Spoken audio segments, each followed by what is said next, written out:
Welcome to our evening session of the board meeting. We were in closed session, no action was taken. So we now are going to do the Pledge of Allegiance. And Mrs. Partizani, would you like to lead us? Yes, absolutely. To the flag of the United States of America and to the republic for which it stands, one nation, under God, indivisible, with liberty and justice for all.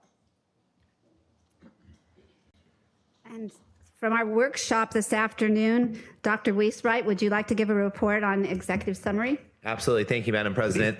This afternoon, we were able to welcome to the team 4 administrators who will be starting in the 25-26 school year. One has already started. We welcome Nadia Williams, who is our new early learning coordinator overseeing preschool and UTK. Robert Castillo, who will be the new principal at Oak Middle School. Edwin Munguia, who's the Director of Facilities, Maintenance, Operations, and Transportation, started about 1 month ago. And Evelyn Garcia, who will be our new Director of Student Services and Personnel. Thank you, Dr. Weiswright. We welcome them all. Okay, and now... Madam President, I would like to, in recognition, I know we have quite a few cards for public speaking, to make a motion to move the public comment, which is item 8, to before the information presentation. So moving number 8 up to number 7. Is there any discussion? All those in favor say aye. Aye. Opposed say no. The motion carries 5-0. And we also would like to discuss extending the time because our board policy is 30 minutes, so which would be too limiting for so many speakers. Do I have a motion to extend the time to enable everybody to speak? Second. Any discussion? All those in favor say aye. Aye. Opposed say no. The motion carries 5-0. Madam President, do we want to remind everybody that it is 3 minutes? Yes, so it is 3 minutes. Dr. Pulver, you want to explain it? Well, go ahead. Yes, and I think there's probably a little over 30 cards at this point, Mrs. Hill? Yes. Yep, so sometimes when there's more than that many cards in the minutes, the board will limit the number to 2 minutes or 1 minute. The board does want to give everybody the full 3 minutes. But when the public comment is beginning, the green light will turn on. That means you have 3 minutes. When the orange light turns on, that means you have 1 minute left. The microphone will go mute at 3 minutes. If you are, we'll give you like 5-10 seconds to finish your thought. But then beyond there, we do need to have you finish so that we can get to the next speaker. So it will be a hard stop there. And then again, I think one of the best things about this district, we have so many wonderful and passionate community members. We just want to make sure that everyone is respectful of one another throughout, whether we agree with what we hear or what we don't hear. I think we could be great models of how people should be treated in a democracy. And so I know this community will support that as well. And so I'll turn it over to you, Mrs. Davidson. And I'm just going to say that I am working with Mrs. Davidson as her vice president, and she's going to call 3 names at a time so that you can be prepared so that we can move through. Thank you. The board welcomes. I'm supposed to read this comment, public comments. The board welcomes input from the public. This is the opportunity for community members to provide public comment to the board on agenda items or items not listed on the agenda. Persons wishing to address the board should complete a speaker request card prior to the start of each meeting. Each speaker is limited to a maximum of 3 minutes. Public comment is limited to a total of 30, but we moved to change that. Comment cards can be submitted to the district office anytime after 9 a.m. on the day of the board meeting and will be accepted at the start of the board meeting at 6 p.m. A speaker may not relinquish his or her time to another. When addressing the board, speakers are requested to address the board from the podium, state their name, and adhere to time limits. The board may not take any action or discuss any item not appearing on the posted agenda and cannot immediately respond to public comments. Speakers are cautioned that under California law, no person is immune from liability for making initially false or defamatory comments regarding any person simply because those comments are made at the public meeting. And I apologize ahead of time. I'm really bad at screwing up names. So before you do that, Mrs. President, Madam President, I'm just going to do one more call if there's any request for public comment because the card submission is going to close. So I want to give people one last opportunity. We did get 17 before the board meeting, so that's great. We've made that more flexible so people could submit it way early. All right, so we'll keep with the cards that we have for public comment, and I'll turn it over to you, Madam President. Okay, so first Corey De Leon will speak, then Robert Smith, then Karen Kashigan. So Corey, Robert, and Karen.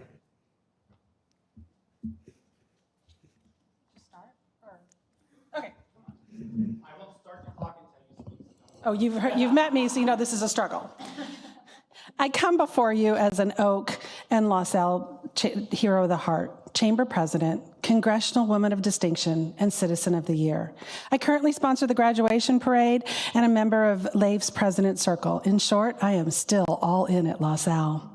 Our family's journey through LaSalle was through football and choir. As the choir mama for over a decade, I had firsthand observation of the inner workings of the student experience at all levels. I wholeheartedly believe the expertise of David Mullenkamp year after year fulfills the district vision to create graduating students who are competent, motivated, caring individuals that possess the skills, knowledge, confidence to pursue their dreams, more than any other program on this campus. In addition to the 17 Grand National Championships, tonight you'll hear of David's multiple awards, including Kennedy Center's Inspirational Teacher of the Year, Grammy Teacher of the Year finalist, named Playbill's Most Influential Educators, Fame National Choir Director of the Year, Orange County Music Educator of the Year, and of course this district's Teacher of the Year. You may hear from one of 100 former students that have performed on Broadway, appeared in TV shows, or starred in national pictures. It all happened at LaSalle because of David Mullenkamp's leadership, which at one point, 1 in 10 students was in a choir class. You only have gone to a show to feel the depth and the breadth of the magic he creates on stage. But the real magic is the legacy of excellence he instilled in students off the stage. I believe you mistakenly think that we don't understand what's going on. I want you to hear us. We do. I need to acknowledge that the choir experience is not the same for every student. The consistent level of excellence achieved year after year takes an insane amount of work and unwavering dedication.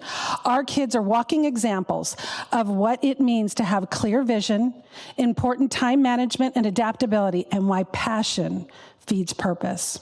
They leave LaSalle with lifelong relationships and a resilience. Overwhelmingly, they have said, knowing what they know now, they would still do it again. It starts with a simple premise instilled at every show, that today they could change somebody's life. Tonight, I say to you, today you can change somebody's life. Mr. Mullenkamp has admittedly struggled with mental health issues. I ask you to acknowledge the district's priority of mental health, to recognize, respect, and honor David's individual journey of unlimited possibilities. For more than 15 years, he has consistently fulfilled that promise in our district. He has proven the ability to do the hard work and exceed goals. Honor his commitment to confront struggles. Allow him the opportunity to continue changing lives. I promise you LaSalle will be for the better. Thank you.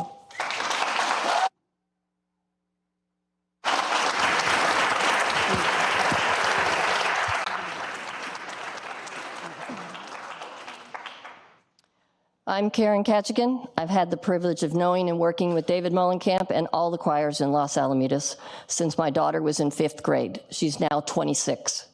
8 years later, I still actively work with David and choirs in this district.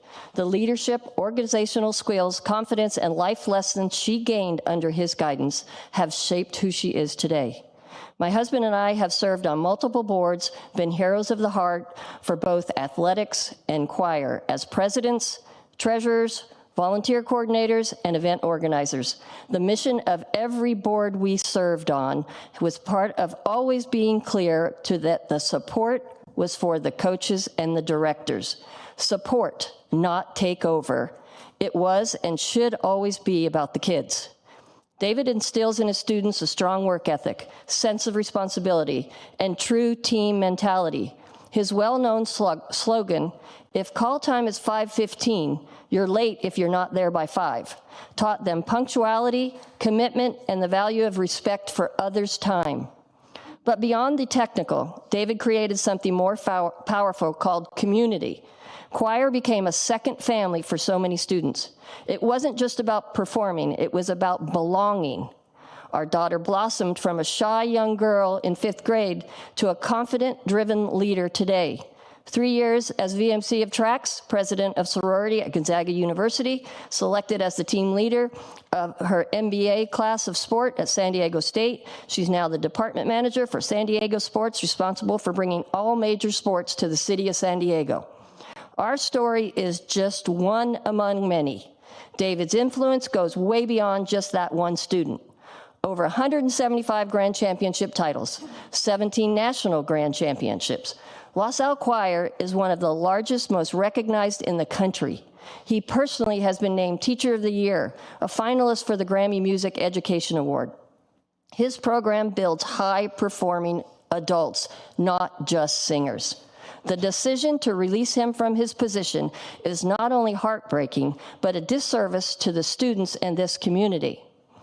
I have asked this other person who wrote this in an email to you if I could say this, and she said, as another loved former choir instructor in this district, Rochelle Randine, who spent over a decade in this district, said, removing David undermines everything the program stands for.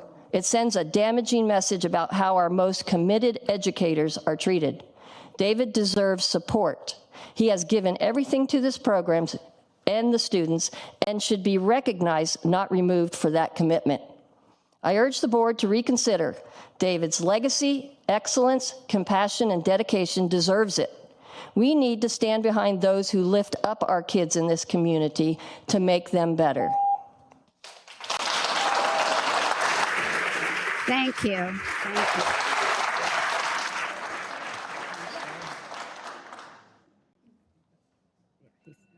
So, Yes, I'm Robert Smith. Okay, great. I was waiting for you to start the clock. Yeah. So as first off, I just want to say that my kids, 3 kids, all attended LaSalle High School. 2 of them participated in the choir program with David Molenkamp. And had you told me 15 years ago that he would have been the most important person in their lives during their time at LaSalle High School, I wouldn't have believed it, but he was. That's who David was to both of my kids. David, when my daughter became pregnant during her junior year of high school, my wife and I were concerned that she would have to leave choir partway through the competition season and it'd be a problem for David. We reached out to him. The first thing he said to us was, babies are a blessing and Emma's welcome to be part of my choir as long as she can. David let her continue to perform and be part of that choir until she could no longer perform on stage. I apologize, I'm gonna get emotional. David was really important to my child. After she couldn't perform any longer, he allowed her to hang out in the choir room at lunch to get away from, as everyone knows, high school kids can be mean. And David gave her a place to go that was safe, where she felt comfortable. And she felt comfortable enough to stay in school and finish her junior year and then go back again as a senior. Unfortunately, as a senior, she's now a mom. She can no longer participate in choir, which was sad for me and her mom because we liked watching her perform.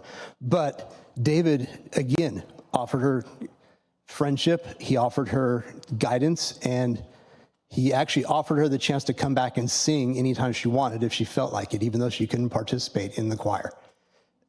He's a good man. My second child was kind of a goofball. Actually, you guys all saw him speak earlier today, shaved head. A little bit of a goofball. But his mom and I always knew he was a leader, and David saw that in him. David gave him the chance to become a leader in a VMC of the choir his senior year. Ethan wasn't the best student. Ethan wanted to go to military school that he did not have the grades to get into. David, allowing him to be a VMC, taught him leadership. He was able to write his letter to get into the school, discuss his leadership, and David also wrote a letter discussing Ethan and the leadership he showed as part of that choir. Didn't have the grades, he got into the school. In a large part, that's thanks to David Molenkamp. quickly because I'm running out of time. I know that a lot of the complaints I heard are around choir and training and physicality. Ethan jokes, and he's correct. Choir is a sport. These kids need to be in shape. They need to work hard. They need to be dedicated. They need to be prompt. And David demands that of them, but he also demands it of himself. And I think it's a major disservice for you to relieve David. David deserves to be the head of this program until he no longer wants to. Thank you.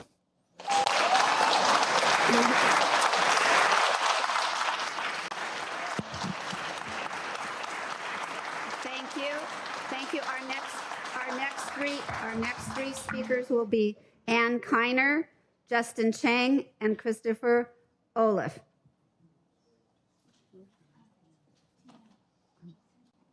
Oh, I'm sorry, Justin Chang and Dr.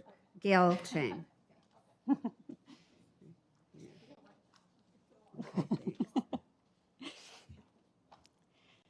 Hi, my name is Ann Kiner. I am a former parent of a choir student in the Los Alamitos Unified School District. I am a former substitute teacher here, and I'm also a former choir board president.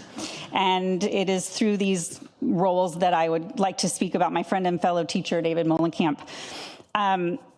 My son joined the choir in 6th grade at Oak Middle School, eventually performed with the advanced choirs at Los Al, and I asked him, I said, what can I tell everybody about Mr. Molenkamp? And he said he was tough, but he no doubt gave us tough love sometimes. It happens.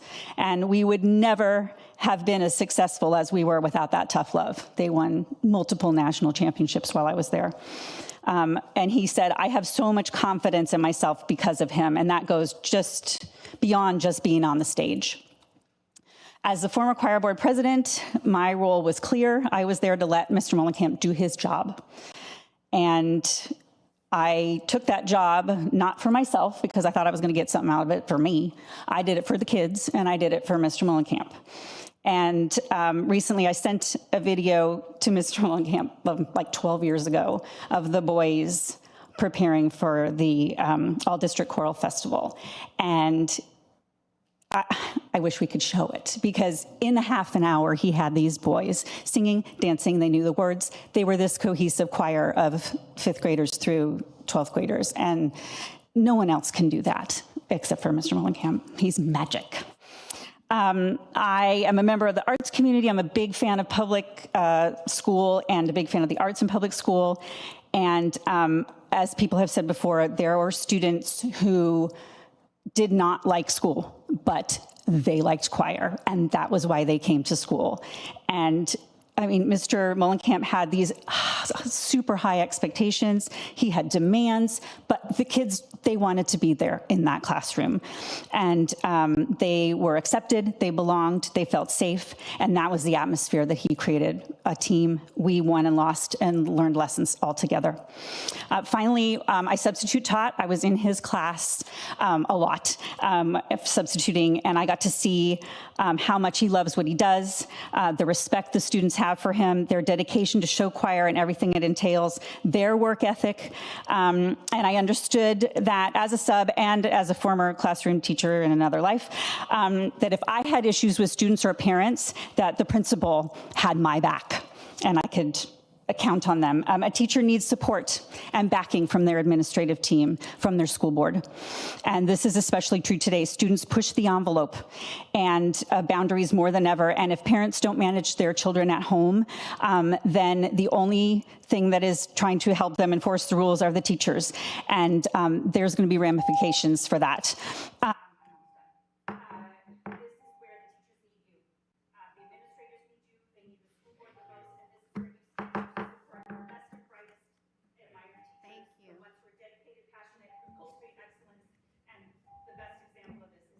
Thank you, Mrs. Kinder. Appreciate it.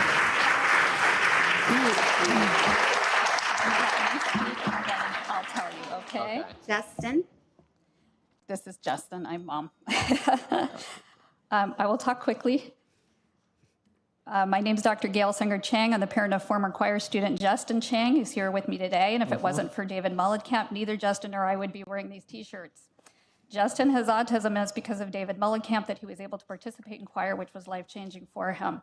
Ironically, about 8 years ago, I sat here at the DO to watch an awards ceremony as David received special recognition for going above and beyond to support our special needs kids, an award I nominated him for. After Justin was diagnosed, it became apparent that performing arts would be a lifeline for him, and he participated in middle school, where we saw our first all-district choir show. The minute we saw Extreme, it became a dream for Justin to participate. I know these aspirations are true for many kids starting in elementary school. Justin attended every Excite music camp to help prepare, but I wondered how he was going to participate in such an amazing and award-winning choir. My fears were quickly quieted the more I spoke with David to explore creative options. I found him to be compassionate, supportive, and open. He was highly receptive to Justin having an aide in class and allowed me to send a special needs dance coach so the coach could learn and record the routines that he would later practice with Justin at Justin's slower pace. Some of you have seen over the years, Justin's aide and special needs dance coach have continued to support our special needs students in choir. David made this inclusion possible. David's positive impact on Justin's life continues today. Because of David, Justin had choir, and because of choir, Justin had friends.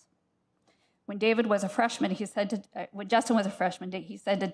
David, "I'm not going to do a solo." And David promptly replied, "Oh, yes, you are." David paired Justin with supportive students, challenged him to grow, recognized his progress with awards such as Most Improved and Outstanding, and cultivated an inclusive environment where the students themselves nominated Justin to be their most inspirational. It takes a talented, brilliant, creative, and compassionate teacher to balance the individual growth of a special needs student while maintaining the high standards of the program for all, but that is David Mullenkamp. Because of the skill and confidence Justin gained in choir, he went on to get a certificate in musical theater arts at Cypress College and is now recording a children's audiobook with autistic voiceover artists. He learned that his voice mattered. Justin emails David to say happy birthday still, and David makes a point to email Justin back. I can't speak to the events that led to today, but I can speak to Justin's experience. I know that Los Al choir, like a sport, is high stakes and high pressure. I've spent 30 years in education myself. I understand that conflicts arise and there's politics involved. I would hope that those of us speaking to support him tonight are not simply doing so in vain. And just as David came up with creative solutions for Justin that balance the needs of all involved, that our voices too will matter and that David's voice can continue to matter at Los Al. He not only built a legacy, but an enduring community that truly means something. Justin loves to come back to Los Al to watch the choir shows, and it is my sincere hope that he will see Mr. Mullenkamp there. Thank you.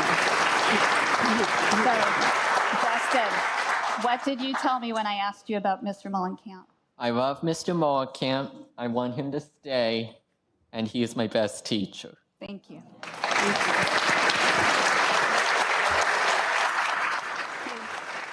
Christopher Ollis. Well, good evening. My name is Christopher Oleas. My kids are past students at Los Alamitos High School and members of its award-winning choir. I'm a retired naval officer with 30 years of service in the Navy and Navy Reserve, including command and deployments overseas before retiring as a captain in 2018. I say this to make one point. I understand the burden of leadership and the courage it takes to do what's right. Tonight, I don't speak just as a veteran or parent. I speak as a member of this community who refuses to stay silent when injustice is disguised as policy. Let's speak plainly. Mr. David Mullenkamp, a devoted transformational educator, is being cast aside by an administration and choir board more concerned with politics than people. This is a man who consistently showed up, not just physically, but with passion, pride, and purpose. He didn't just teach, he led. He didn't just instruct, he inspired. He didn't just direct a choir, he cultivated a generation. And now, after enduring profound personal loss and recovering from serious medical issues, the district's response is to quietly post his job. How convenient, how disappointing. This is bigger than one man. This is about values we uphold in our schools and in our district. Do we reward those who elevate our kids or give in to those who are uncomfortable with a commitment to excellence? In times like these, truth must not whisper, it must speak, and so must we. The administration's direction is not just flawed, it's a betrayal of the values we expect from those entrusted with leadership. Leadership requires backbone, responsibility, and moral clarity. And every educator in our district knows this, and they are watching right now. Let's not pretend this is accountability. This is cowardice dressed up as compromise. I have witnessed Mr. Molenkamp's impact. So have you. The concerts that have left us breathless, the discipline that built character, the students who found their voice in every sense of the word because of his influence. To reduce that legacy to a line item on a meeting agenda is more than disrespect. It's institutional negligence. Let me be perfectly clear. We're not here to ask for a special favor. We are here to demand fairness. We are here to demand integrity. We are here to demand that this district treat Mr. Molenkamp as he has treated our children, with honor, consistency, and humanity. To the board, you may sit behind desks, but you are not unseen. The eyes of the community are upon you. Will you stand for what's right or surrender to mediocrity? To everyone listening, if Mr. Molenkamp has ever meant something to you or his cause resonates with you, speak, stand, be heard, because silence is the very ally mediocrity depends upon. Our children are watching. Let them see a community that comes together and defends what is right. That is the community I want to be a part of. Thank you.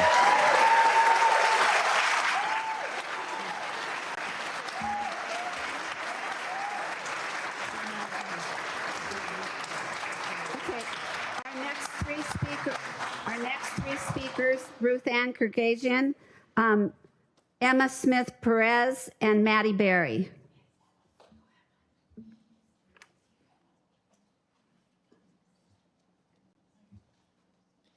So this reminds me of which of these kids is doing their own thing, which of these kids does not belong. I am not here to talk about choir. I'm here to talk about something that is on the agenda, the addition of AP Pre-Calc and the, I guess, sunsetting of Honors Pre-Calc. When I first read it over the weekend, I was a bit nervous because AP Pre-Calc is not the same as, typically the same as Honors Pre-Calc.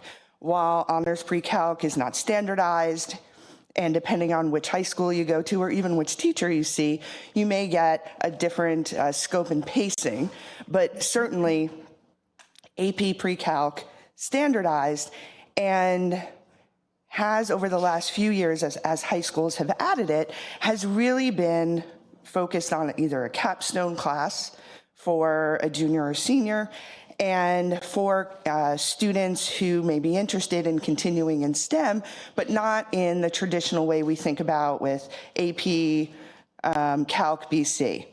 So I was a little nervous because I have a kiddo, he's a rising 7th grader at McAuliffe. I expect he'll be a Griffin. I know he'll be a Griffin. And I'm worried that there could be some omissions, some differences and things like that. Done some research. Most high schools in the area are not sunsetting, have not removed Honors Pre-Calc. And it's really been two different kiddos who take AP Pre-Calc, probably not the same kiddos who are going on to take AP Calc AB in Calc BC. But I've talked to some folks and I've come around to understanding the why it's being done. Understanding that this is an opportunity that I'm excited about for students who may be closing doors to STEM majors by not taking perhaps an advanced calc class. This AP Pre-Calc both keeps a door open for kiddos as they think about majors in STEM, and also provides opportunities for students who may be leaning more towards liberal arts, but in a research, looking to do research, looking to understand conceptually how data relates and all of that. So I think it's fantastic. I ask only please that as this is being rolled out, and I have incredible faith in the teachers and the team at the high school and the math educators. Any high school in our area would be lucky to get one, never mind all of them. We really are blessed in that area, that we really, shish kebab, think about just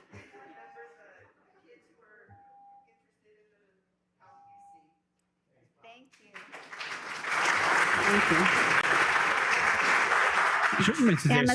Emma Smith Perez. Just real quickly, Okay. that is an item that is agendized. So when that item comes up, Mrs. Reed will be able to give a little bit more clarity to the board before they take any action. And it'll come. That conversation will come at that time of the item.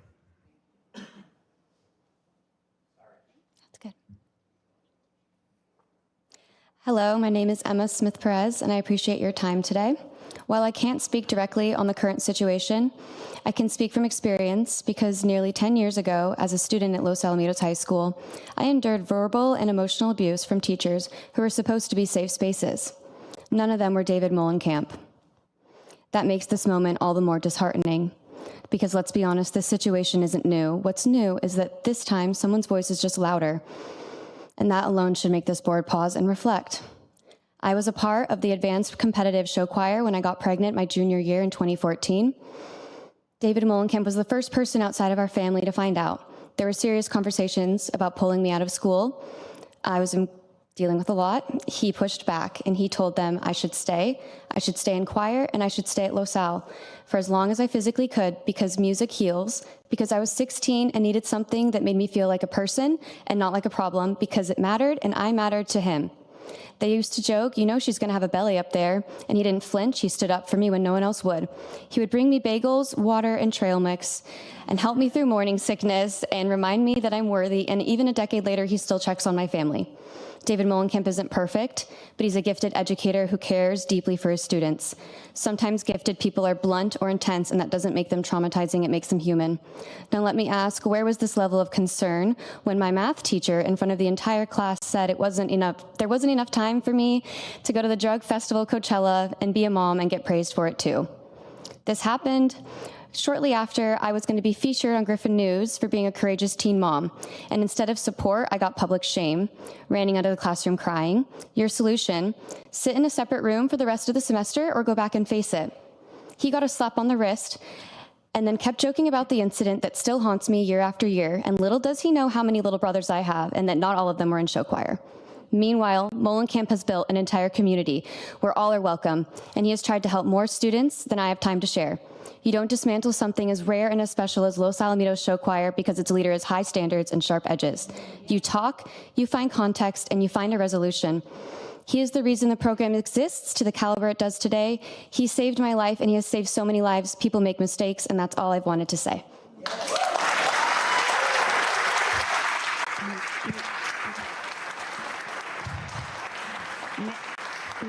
Maddie Berry. Yes, hi, I'm Maddie Berry. I was in show choir with David Molenkamp for 4 years, and like many, many people in this room, choir changed my life. I was a student leader, so I worked closely with my fellow student leaders and Mr. Molenkamp through the COVID-19 pandemic, which happened throughout my junior and senior year of high school. The skills that I gained from that experience are invaluable, and I carry them with me to this day. I learned how to communicate professionally, how to send effective emails, how to navigate conflict management, and most importantly, I learned resiliency. Resilience is what I want to talk about specifically today.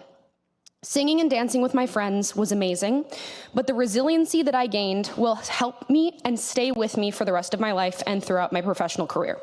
That is what I can specifically attribute to David Molenkamp. Sometimes he's tough on us, but that's how you get better. There's a lot of talk about how my generation is weak, how we lack the resiliency that I'm talking about. Removing David Molenkamp from this position will be an incredible loss and is a mistake. Not only will the choir program be losing the most energized, passionate, and talented director maybe ever, you will be depriving kids the chance to have to build one of the most necessary skills a person can have. To say that he goes above and beyond is an understatement. He has the rare ability to look at a child and see where their individual talents can best be showcased. Whether that is singing, dancing, or in my case, sharing your opinion loudly. There is no one that can do this job better than Molenkamp. He makes your students champions, and to be a champion, you have to be resilient. Thank you.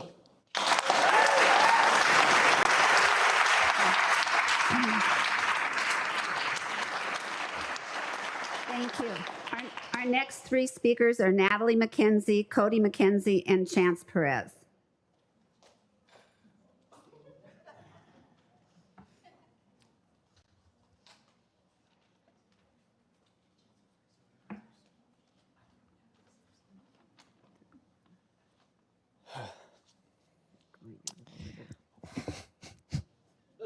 Gonna cry already. I didn't even say anything. Oh my gosh. All right. Hi, my name is Chance Perez, and today I'm here to talk about one of the most important people in my life, Mr. David Molenkamp. When I joined choir my freshman year, I was a pretty shy kid. I loved to sing, but performing for people, singing to audiences, standing on stage, that was something that really frightened me. And Mr. Molenkamp, he helped me overcome that. Of course, on the first day of expression auditions, the 0 period choir, MK points me out on the risers and has me audition in front of everyone. And as nervous as I was, that's what it takes, that moment where you can rise to it, and he sees that in people.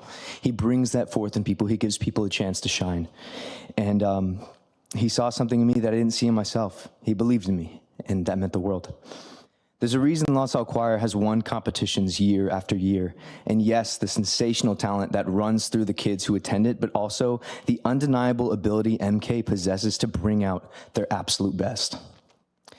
He's so passionate and has been so incredibly devoted to La Salle, committing his heart and countless hours to the job and the community within it.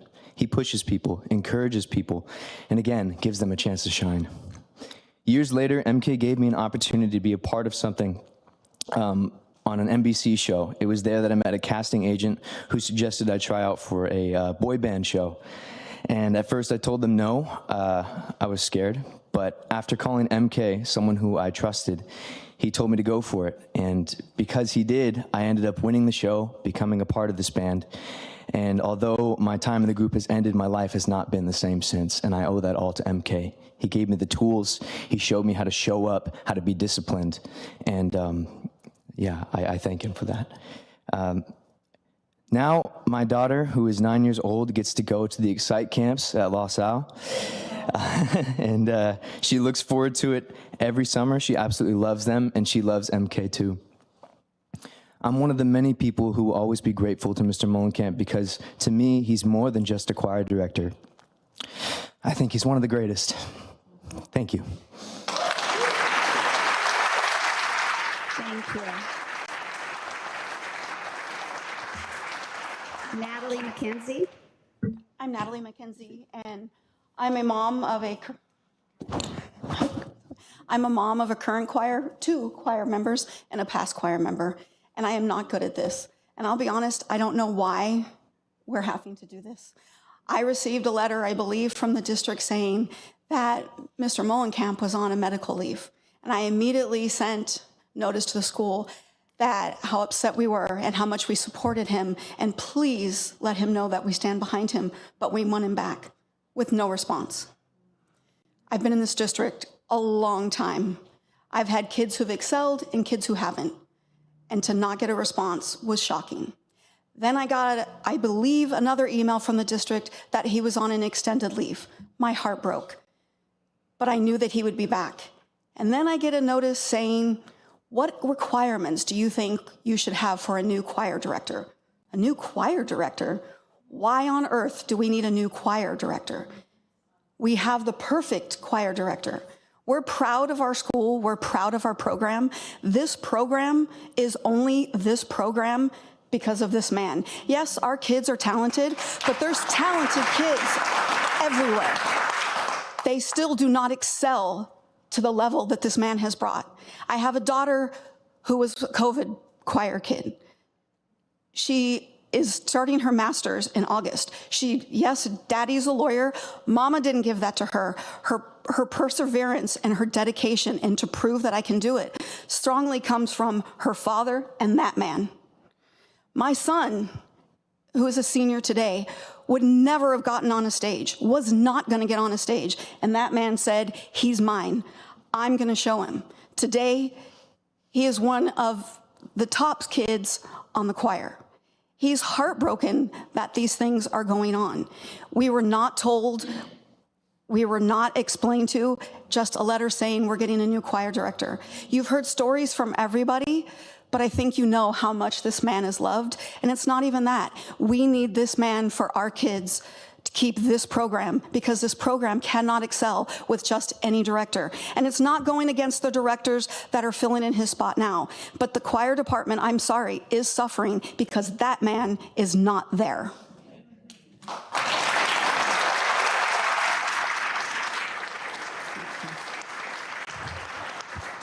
Cody McKenzie. Yes. So my name is Cody, and I'm currently going into my senior year at LaSalle High School, and I wanted to share my experience being under Mr. Molenkamp's lead in the show choirs. So going into my freshman year of high school, I was for sure certain I did not want to do show choir, and I didn't know what I wanted to do, but Mr. Molenkamp pushed and got me into choir, and he said, just try it out, and I said, why not? And now it's my senior year, and I could for sure say it has changed my life for the better. I have made some of the most special memories with some of the most people I love the most, and that's all because of Mr. Molenkamp. He has taught me, and I can speak for everyone else in the program, many priceless, I'm sorry, priceless, I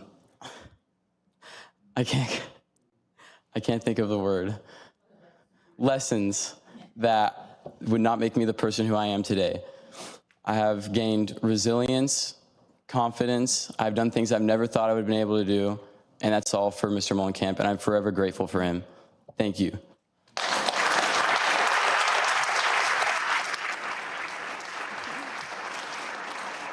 Thank you. Our next three speakers are Aaron Anderson, James Byrne, and Nelson Millai. Millai. I said it wrong, right?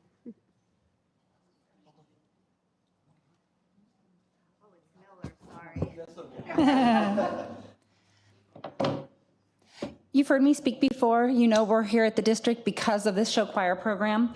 My daughter had two goals when she came. One was to be in Mr. Molenkamp's FX, and the next was to blend in. She had no aspirations to lead in any capacity whatsoever, and she was just saying last night that at one point in one class, he asked her to show somebody something and then commented about her leadership, and all of a sudden she thought, maybe I could be a leader. And lo and behold, she ended up becoming one. Never in a million years wanted to do that. My son would be here speaking tonight, but he is in tech rehearsal for 2 different shows right now that are giving him grace to be at each other, but no other grace to miss, so he couldn't be here. But his mental health this past quarter has gone down, not in any way that anybody here would see, but at home there have been tears multiple times a week saying it's just not worth it anymore. He loves to sing and dance with his friends, but it's not the same. Mr. Molenkamp made my morning start off happy. He gave us a little bit of excitement. He gave us a little bit of joy in the morning coming to school each day. There's a singer out there, you might have heard of her, Taylor Swift. You either love her, went to a million concerts, or your kids or grandkids did. You like her music, you think she's okay, but she's talented, or you're in that one camp that everybody's gonna have that people say, oh, she's not talented, she's nothing, she's da-da-da. The woman gave millions of dollars away to people who were helping on her tour, and yet there are still people who say they hate her. The point is, no one is ever gonna make everybody happy all the time. No matter how talented you are, no matter how giving and gracious you are, you're always gonna have complainers. And any complainers, you gotta look at the character of the person making the complaint. Like ones that have a lot of words to say, but had nothing to back them up. If you've seen our choir, you know that the person who spoke earlier was basically full of it. Our choir is a beautiful rainbow of, anyways. This board, I know you spend probably a lot of sleepless nights making decisions. You have other decisions that are easier and such. You get a lot of things right, but this one was wrong. And our kids this year were robbed. My son says, I didn't even get to see him again after Tennessee. I haven't even seen him in the state of California. They didn't get to celebrate with him. No, they didn't win, but they broke some records and they did an amazing job, and they would have loved to have been able to celebrate with him. Our seniors didn't get to say goodbyes. They didn't get to hear him say quirky things about them as they had their banquet, which he has something to say about every single one. Because he knows them so well. He knows where they're going to school, what they want to be, if they change their major 16 times. He knows what they love. He knows their pets, their middle names, everything, and they all missed out on that. And then our next ones coming up, of course, have missed out on this quarter and don't know what the future has, but they're missing out on it. That's it. James Byrne. James Byrne. I'm going to read what my wife sent. She had to work. She couldn't make it. I'm going to read hers first because I'm a smart man.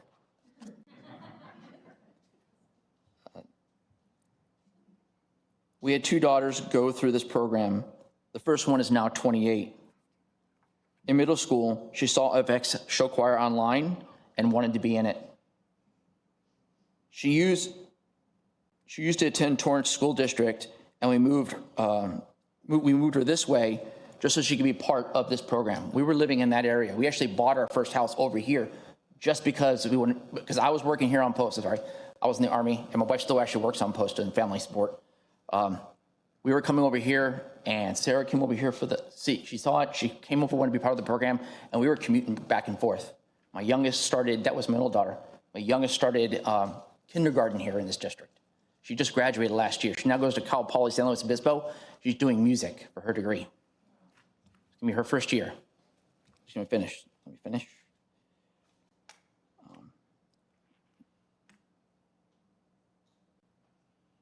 She used to attend the Torrance School District, and we moved here this way so she can be a part of this amazing program that Mr. Mullenkamp grew. I want to recognize all the endless dedication. He has a true passion for the program and the kids. He has a lot to deal with. Whenever I reached out to him directly, he opened his doors. I was able to speak with him concerning those things that I had to discuss. Our daughter recently wrote an essay and mentioned him and his kindness of allowing her grandmother to be present at the Broadway rehearsal less than a month before she passed away from cancer. And she wrote that for her college paper. That moment, that meant the world to her to see her grandma there. My mother-in-law, and her low-tone voice said to my mother, with her low-tone voice, said to my wife how much she enjoyed it and she appreciated allowing me to come there and allowed her to see this before she passed.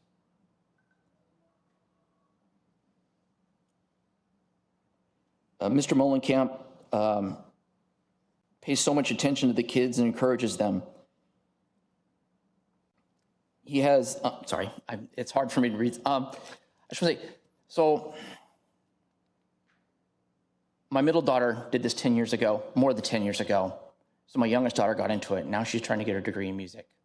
Some people discuss mental illness. I was in Iraq in 2004, 2005. That was the bad part. I came home with a lot of issues and I almost threw my career away. But some friends, some senior leadership stood up and they pulled me.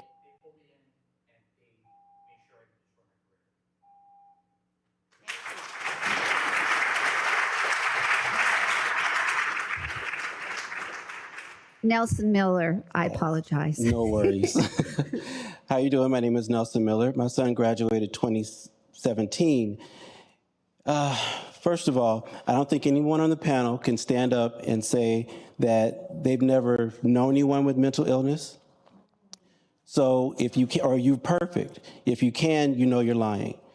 No one's perfect. We all make mistakes. With that being said, I don't know if anybody on this panel has ever been a part of an award-winning team.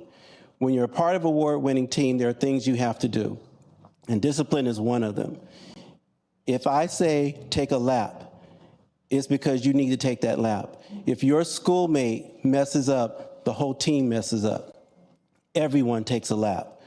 So it's part of the discipline that teaches you that if you screw up, your teammates are going to get after you.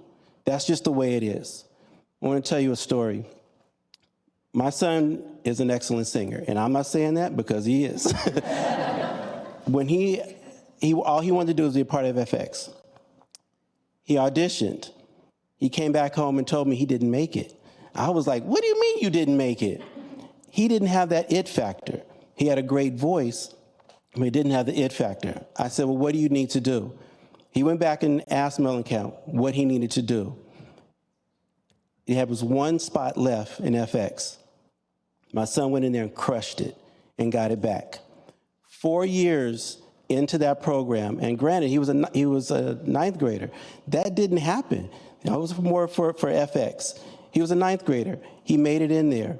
He was a lead person in the majority of the shows. every single solitary year, that group made nationals. Every single year, they won nationals. Long before he came along, he won nationals. The person before us, he talked about all he cared about was trophies. Guess what? Those kids cared about the trophies. Those trophies in those trailers, those trophies that were up on the wall, guess where they came from? They came from the students. And if he was hard on them, guess what happened? They didn't drop out. If they had complaints, why didn't they drop out? They stayed in there. They stayed in there. And more kids are successful. He brought out the courage of my son as a single dad that I could not do. I couldn't do it. He stepped up and said, look, Nelson, this is what you need to do to be a part of my team. And my son stepped up and he did it. This would be a huge, huge mistake. Not one person can say they're perfect. Not one person has never experienced mental illness. You're going to crush the community. Not to mention, have you ever guys tried to get a ticket to go to one of these things? Luckily, I was a chaperone. I was able to stand up and watch it. How much money did he bring the community? How much money did he bring this district? That's all I have to say. Thank you. Thank you. Our next three speakers are James Lubin, Margot DeGrave, and Janine Ball.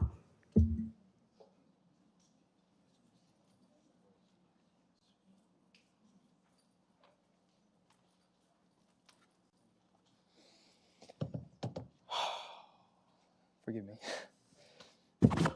Good evening, esteemed members of the Board of Los Alamitos. My name is James Liben, and I'm a former student of the Los Alamitos School District. I stand before you today to discuss the release of David Molenkamp. As an alumni of the Los Alamitos Choir, I was appalled to hear that Mr. Molenkamp was being released from his position. Me and my family have been a part of the Los Al Choir program for over 12 years, and throughout all of it, David Molenkamp has been a staple in the arts. His passion, drive, and relentless dedication is nothing short of inspiring. Mr. Molenkamp has single-handedly created a safe space for thousands of students. And let me tell you, I was far from his favorite student. I struggled academically, I struggled with my behavior, and I struggled in every single class except for Mr. Molenkamp's. In fact, I assume that David Molenkamp is surprised to see me here today. But let me tell you, I would defend him, his teaching, and his impact tooth and nail. He welcomes students regardless of their disability, their race, their gender, their sexuality. David Molenkamp has created one of the few true safe spaces that can bring anyone together. David Molenkamp pushes each and every one of his students for greatness and very frequently achieves that. I'm currently a student at Orange Coast College, traveling to perform at Carnegie Hall this June, continuing my academic career into music education thanks to David Molenkamp. Without a leader and a role model like Mr. Molenkamp, I would not be half the man that I am today. Absolutely nobody gave me the opportunities nor had faith in me like Mr. Molenkamp did.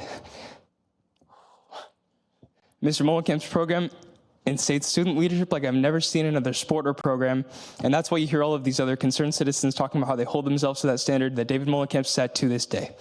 David Molenkamp has created a family away from my home. If you want to support students, foster excellence, create a safe space for your students, then I urge you to reconsider and reinstate David Molenkamp. I couldn't imagine the board finding anyone else that could possibly fill his shoes. Thank you so much.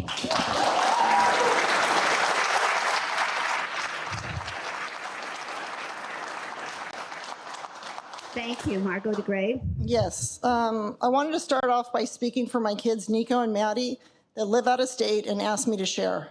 Nico asked me to share that he was teased off and on for years because of his interests and differences. He was one of 2 male dancers at Los Al High School. That alone added to the teasing. But once he joined choir, he found a home. He was included and acknowledged for who he was. This choir community helped him work on developing his skills and strength to believe in himself. It helped him realize his value, and because of that development, he has become a successful young man. My daughter, Maddie, is also a choir alumni. She feels that Mr. Molenkamp helped her with commitment, dedication to a team. This has helped her in her first jobs, push through difficult times in college, and now in her career. Both have such fond memories of their time with choir and were on the edge of tears when they heard the news. I realize that they are not the only ones that feel this way. If choir was not available to many of the kids, they may not have had friends, felt included, or been part of an activity that taught them life lessons. I have been an educator for over 20 years. I work at an alternative school where students attend if they do not do well in traditional school or at continuation. I know if many of the students in my school had the opportunity to experience something like my own kids did, they probably wouldn't be at my school. We all know that part of the success as an adult is developing the skills and practicing them before they graduate high school.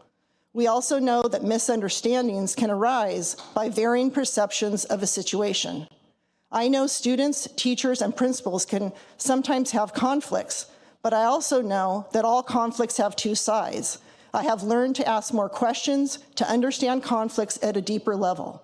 Please look into the situation at a deeper level and consider what a huge negative impact removing David from this position would have on the next generation of our kids.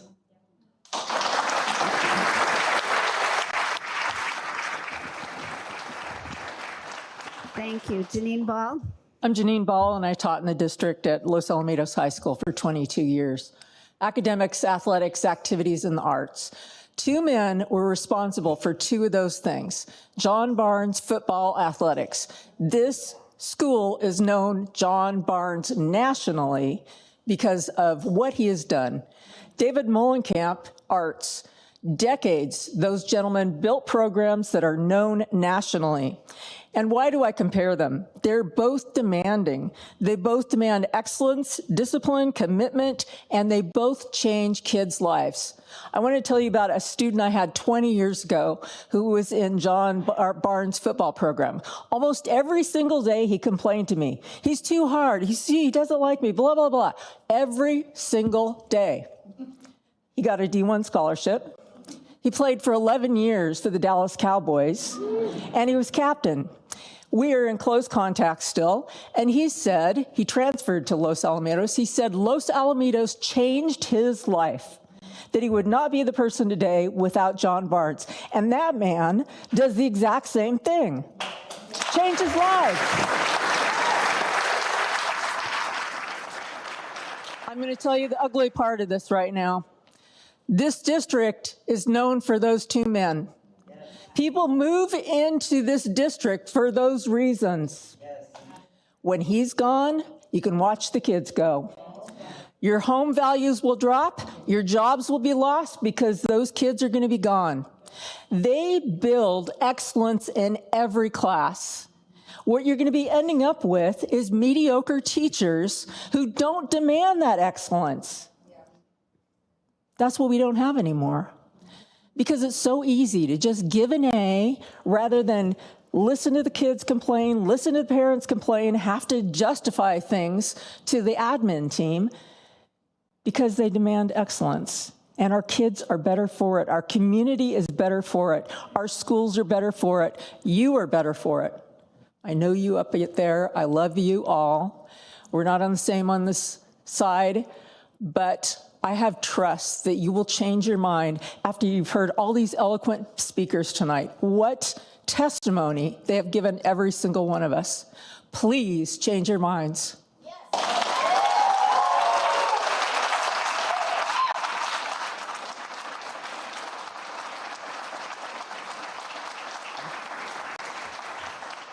Okay, our next three speakers are Tony Hamashida, Scott Tenturin, and Michelle Toulousa. I'm sure I butchered those, sorry.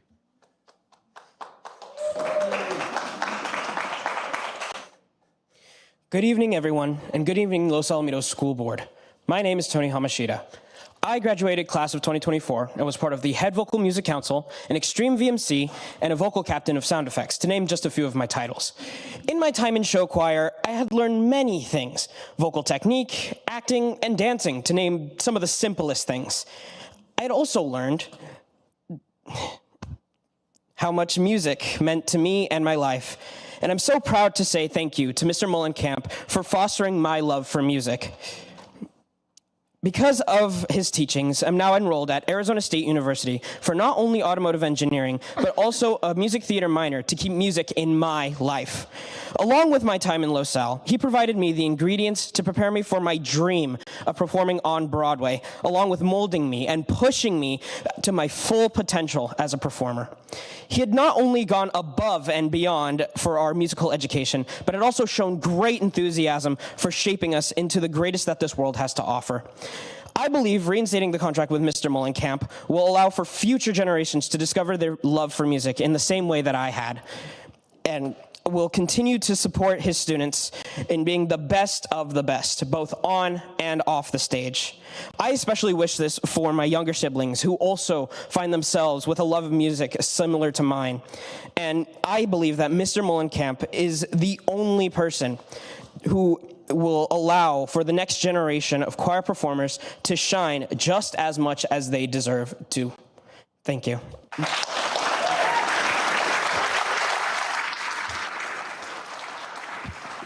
Scott Tinturin. Good evening, everyone. My name is Scott Tinturin, and my wife Cindy and I had the honor of being part of the Los Alamitos Show Choir program. As a matter of fact, that's how we met. We were both part of tech crew, and long story short, we have been happily married for the last 9 years. Between the two of us, we have 3 kids that have all been a part of Los Al Show Choir.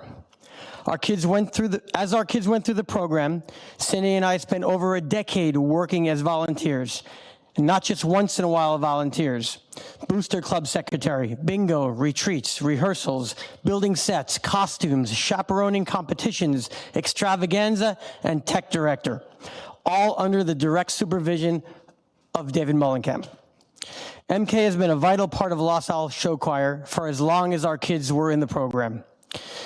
Through him, our kids learned lifelong lessons such as confidence, teamwork, motivation, discipline, and drive, as well as a sense of accomplishment from being a part of a national grand championship team. These are traits that our kids will take with us and take with them and use for the rest of their lives. This is what Mr. Mullenkamp teaches. Let's remember, show choir is an elective, not a required high school class. It is something that our kids choose to do. This program requires lots of work, lots of dedication, lots of sacrifice. It's not for everyone, but those who choose to be a part of it will be a part of an elite team building friendships and memories that will last them forever. It will be one of the best experiences of their high school careers. It takes a lot of work to get to the level that MK has brought our show choir groups, and a lot of work to stay there. Why do we win national championships every single year? I'll tell you why. Because MK teaches our kids that if you do your very best and give it your all, you will be a winner. Los Al Show Choir kids are winners in competitions and in life.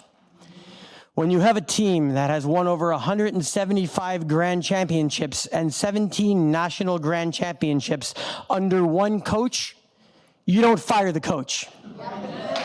Thank you for your time.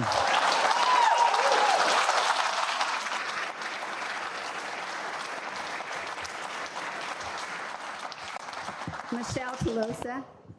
Yes, Michelle Tolosa, yes. So my name is Michelle Tolosa, and in 2013, my oldest daughter got rejected from Orange County School of the Arts for her voice. I had no idea what show choir was about, and then we learned about show choir program. Oh, it's like Glee. Sure, let's try. So she started at Oak under Mrs. Randine, who's no longer there. She was under the radar, and then when Mr. Mullenkamp recognized her in middle school, she was still a shy little girl. So I'm gonna read parts of the letter that she wrote. She said she was a shy, scared, out-of-district student who loved to sing. By the time, when she was a freshman, in the beginning of her years of high school, she was timid and lacked confidence. By her senior year, she was a vocal music captain for sound effects. She was sound effects for 3 years and soundtracks as a freshman. He believed in her, and he believed she would be successful. And she was rewarded for being hardworking and kind. She describes Mr. Mullenkamp's classroom as a space where personal growth, emotional resilience, and real-time feedback intersect with performance and creativity. Students are not just learning music, they're learning accountability and how to rise under pressure. They're being pushed not only to perform, but to become more confident and self-aware individuals. Mr. Mullenkamp's teaching doesn't end with just a weekend win. His lessons extend to life lessons about showing up, handling rejection, and persevering. His feedback might be blunt, but in a world that often coddles or avoids uncomfortable truths, his approach prepares his students for reality. She also described how she was definitely part of the pre-pandemic group. And as we watch the generations become softer, they lose discipline and a backbone. Mr. Mullenkamp was their backbone, and he teaches how to have your own backbone. Those are the life lessons. My oldest daughter was a class of 2020, and I vividly remember when they found out that they were no longer performing. He had them all sing their ballad in the breezeway. And it was so touching and moving because he did that for them. My two younger daughters watched my oldest. My youngest was 2 years old. Sorry. Thank you.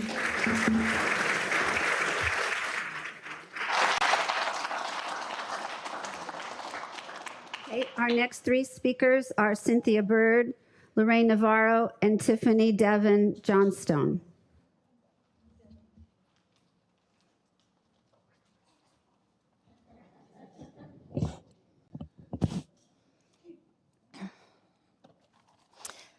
My name is Cynthia Bird, and I have two daughters who went through the choir program under Mr. Mullenkamp, graduating in 2010 and 2018.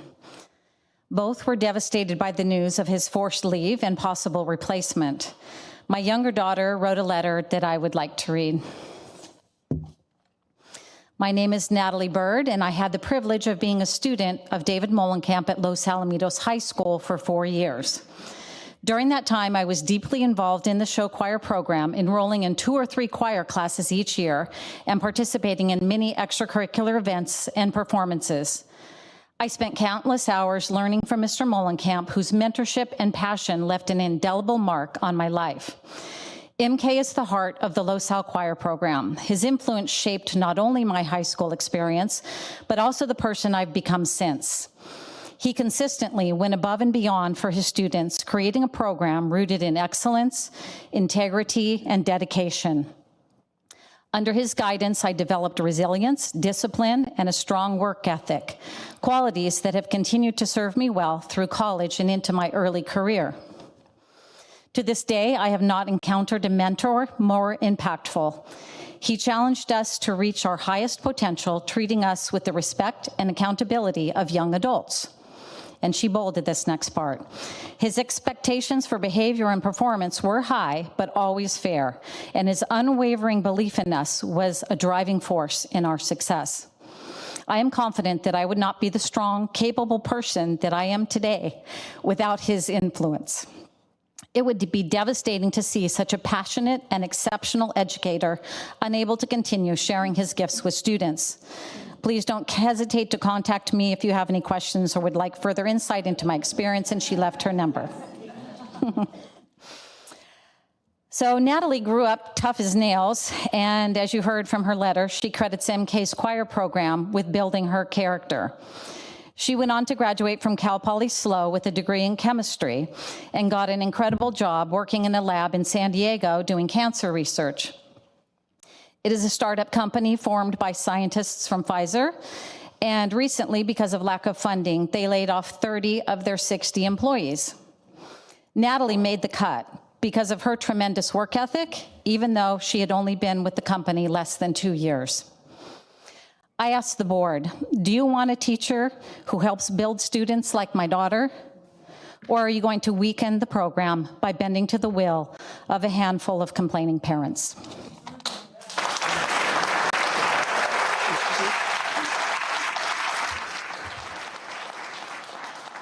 Lorraine Navarro. Good evening. I'm Lorraine Navarro, and I want to thank the board and Dr. Pulver for reading my letter. I have a son who graduated in 2010, and these peeps are my family. And I'm not going to go into his wonderful experiences. You all read about them. What I want to say is I am a former elected board member, so I understand the position that you guys are in and the frustration on this end to speak these words of passion and tell you all of our experiences and how much they matter and how critical this program is to the kids who went through it and for those who might come yet to come. And so as a board member, I had experiences on that side fighting for what I believed to be scary and right and difficult decisions as it related to personnel. And I just want to say that this district is the epitome of creative solutions.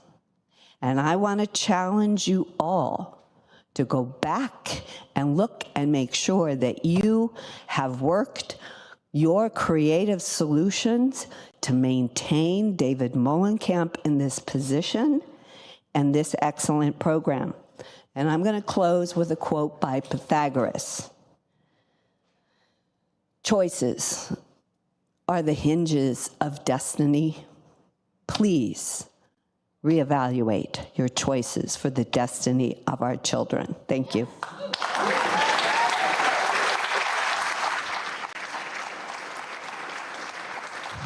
Thank you. Thank you. Tiffany Devon Johnstone. Hi, I'm Tiffany Pavon Johnstone, and I'm here to express my full and heartfelt support for the reinstatement of Mr. David Molenkamp. I was a member of his choir program from 2012 to 2016, and under his leadership during this time did the program grow exponentially. Initially rehearsing in what felt like a 100-square-foot room to taking over essentially an entire wing of campus over the course of a couple short years. During my time in his program, we were able to merge and build relationships across multiple departments consisting of song and cheer team, ASB, sports, amongst others. His influence left an enduring mark not only on my time as a student, but on the direction and resilience of my professional life today. Mr. Molenkamp was more than an educator. He was a mentor who helped shape who I am for the better. His passion, dedication, and unwavering belief in his students taught us to show up every day as the best version of ourselves. He helped us understand that reputations matter and the legacy we leave through our words and dedication carry far beyond the classroom or the stage.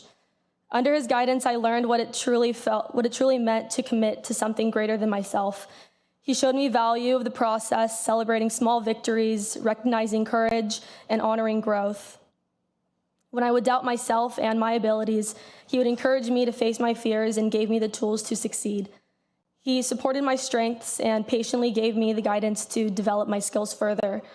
When the work was hard and pressure was high, he made me laugh. When times felt distant, he brought us all together.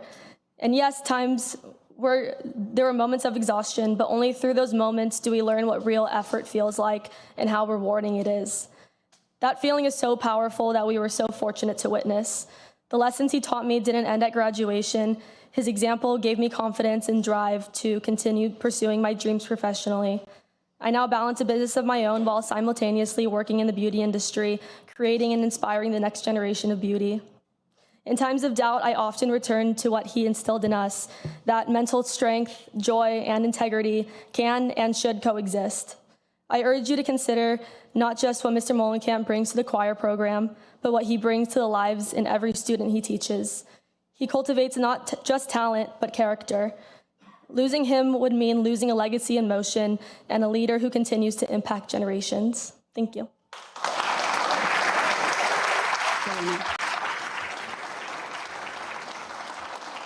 Thank you. Our next three speakers are Jordan Smith, Tom McKenzie, and Cosette Jackson.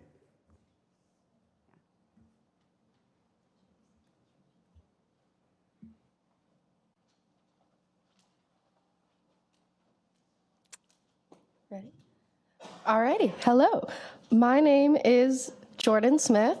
I am just one of the regular choir students. Didn't hold a leadership position, but created so many friendships. And truly, Mr. Mullenkamp taught me what true dedication is, hard work, discipline. Crap, we have to sing and dance and be able to sound good and look good. And I could not have done that without him. He helped me shape my worldview, and I really just can't believe we're here today. He has helped so many hundreds and hundreds of kids. We have all become so successful, and it wouldn't have been without Mr. Mullenkamp. Please, please reconsider one of the best coaches, teachers, and mentors I've ever had to stay here. Thank you. Thank you.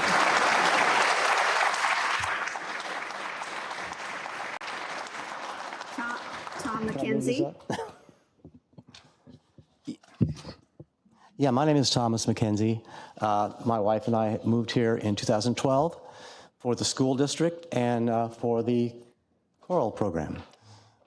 We've been extremely satisfied with it, and I have to tell you, I have some notes, but I'm really not going to go on them because so many elegant people here have said just what I was going to say. We all, pretty much all, we love Mr. Mullenkamp. We think that he has made an extreme difference. We have 3 children who have been part of the program. They have immeasurably been helped in so many ways, discipline, just everything. I mean, their lives have been changed by this man.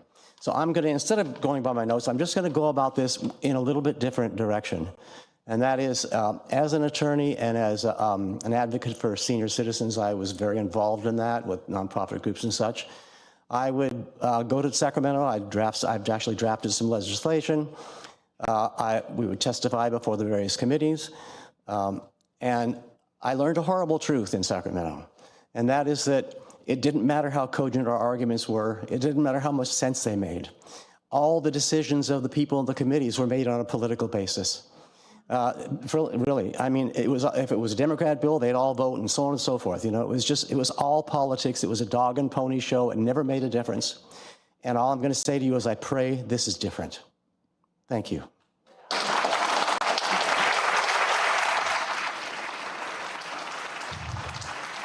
Thank you. Cosette Jackson. Thank you very much. Good evening, everyone. First, I give an honor to God, who is the head of my life, to Mr. Andrew and the panel, to everybody. Thank you for having me, giving me this opportunity. So I just want to share a little bit about how I know Mr. MK. In 2022, my daughter and her family moved out here to Los Alamitos. Aaron is a very talented, I'm the proud grandmother of Aaron Myers. How did I miss that? Oh, glory. When she moved out here, we were very careful about what school we were going to allow Aaron to go to. Now, I'm not trying to be funny, okay? Please don't get me wrong. But it wasn't a lot of us out here. You understand what I mean? So I'm not trying to be funny. Please don't take it the wrong way. So we didn't want him to experience nothing that he would have to carry with him for the rest of his life. So my daughter, she said, Mom, I was willing to drive to OSHA in Azusa because Aaron wanted to be involved in music and all of that. So my daughter said, well, Mom, I called Los Al and I spoke with someone and she said, well, they don't say we have performing arts, but I think we do. So I said, well, let's go for it. So to make a long story short, because I'm working, okay, I said, let's go for it. So we go there, and his counselor reaches out to MK about this kid. So MK says, okay, he has to audition. So Aaron, they set a date, and we, took him there. He auditioned, and he was blown away from what my grandson brought to the table. And at that moment, he put Aaron under his wings. Aaron was shy. His confidence level has grown tremendously now. Hearing the fact of taking him out of that equation is devastating. I don't even know who could come up with something so horrible like that. It's just like a divorce. You've been married for 30 years, and then all of a sudden you want to divorce, and now you got these little kids who looking up at you like, what are we going to do now? Amen? Amen? Amen. Yeah. And so now your kids grow up, they turn out to be drug addicts, alcoholics, trying to find their way. I'm just going to keep it 100. MK is a big part of our lives, and we love him dearly. He holds a place in my heart. I find no fault in him. That's what they said about Christ when they was taking him to the cross. I find no fault in this man. It makes me think about the story of the woman who was a prostitute, make a long story short. So all these people took her to Jesus and was telling him, Christ, she slept with this man, she had this husband, she had that husband. The Bible said Jesus was kneeled down, writing in the mud. And Jesus, while down there, he said, you who have not sinned, cast the first stone. The Bible said when he stood up, everybody was gone. While you got one finger pointing at you, that one you got four coming back at yourself.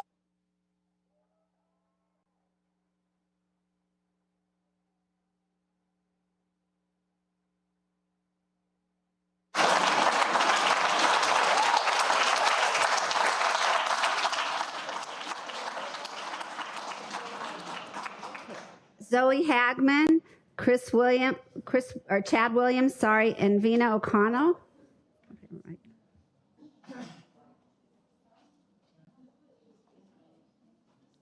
Hi, I'm Zoe Hagman. I'm a district employee and an 8-year choir mom between my two kids, and 7 of those 8 years I was on the choir board, so I worked closely with Mr. Mullenkamp.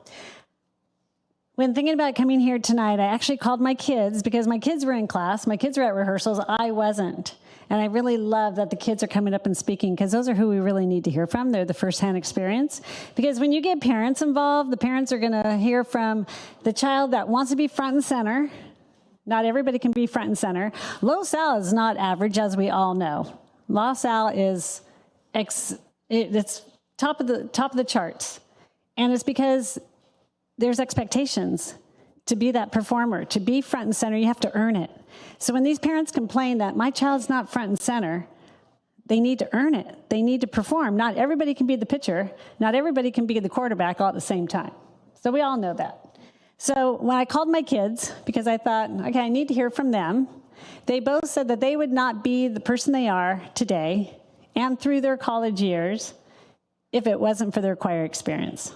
So these are life experiences that are carrying through. My youngest graduated in 2015, so I have been away from LoSal Choir for a while, and it's making me wonder how you go from Teacher of the Year to now losing your job. So I know I must be missing something or quite a bit. So it makes me wonder, is there room to work together to kind of work out what may need to be worked out that I don't know about? So I'm being honest, I don't know all the issues going on.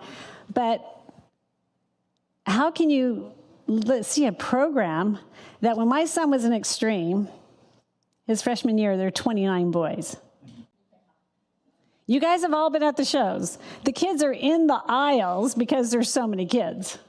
So when the numbers grow like that, that's telling you something, that those kids want to be there. If they didn't want to be there, they wouldn't be there. They would find another activity. So I think those numbers kind of speak for themselves, and I just hope maybe there's a way to work together with Mr. Mullenkamp to figure out the differences and continue him with the program. Thank you.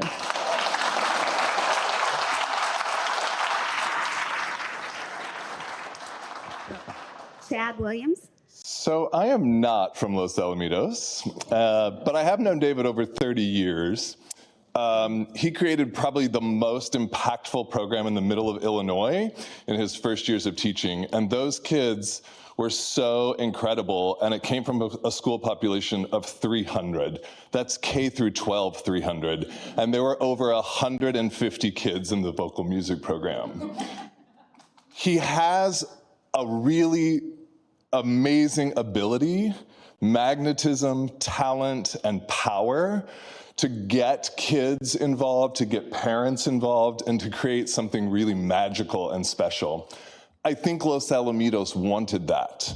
He came here and they desired that they wanted this program to be the best in the country. And I have news for you, you got it. It is not by accident that the program became one of the most competitive in the country. And it's not by accident that these kids are up here telling these stories and these parents are up here telling these stories. So I think you really, really, really need to listen to what you're hearing here tonight, because there really is a ton of passion and truth that are coming up here to speak. And I can also just say this really quickly.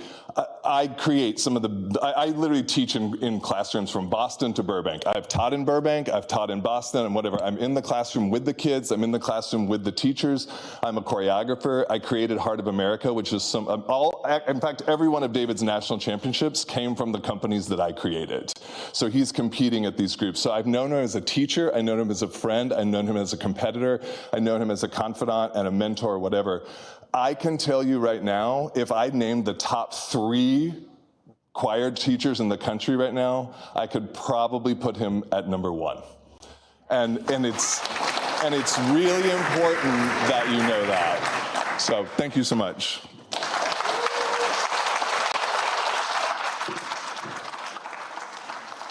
Hi there. My name is Vince O'Connell. I was one of, sorry. Mr. O'Connell, I have to apologize. He's one of our teachers. I thought it was Vinna O'Connell. So I didn't realize it was you. Welcome. Hi there. Yeah, so I was one of David's students. And you've heard so many stories from so many people, and I guarantee you there's probably thousands of stories that are very similar. So I'm going to keep this brief because time is important. And one of the things that I'm always going to remember David for was some year, probably senior year. My grandma passed away right during one of our performances. And David took time out of his schedule and he brought all of FX to come sing at my grandma's memorial service. And the time that he's put into just building this program in this district, which I love this district, I love this program. And so I want it to thrive. And a lot of that is because of Mr. Molenkamp. And so, yeah, I just want to, thank you.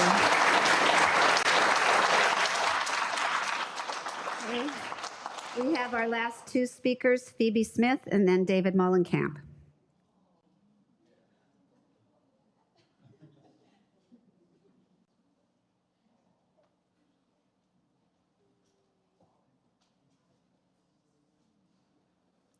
Good evening. My name is Phoebe Smith. I'm a former student graduate of 2018. It's very scary to be up here, but somebody that taught us the confidence to stand up here at such a young age is the guy right behind me.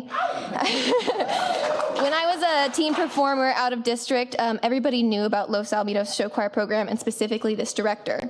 I clawed my way into this district because I wanted to be in his program.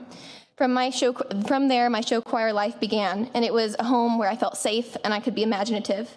As all of you, the parents and the students are very well aware, it's this specific program is known across the country as elite.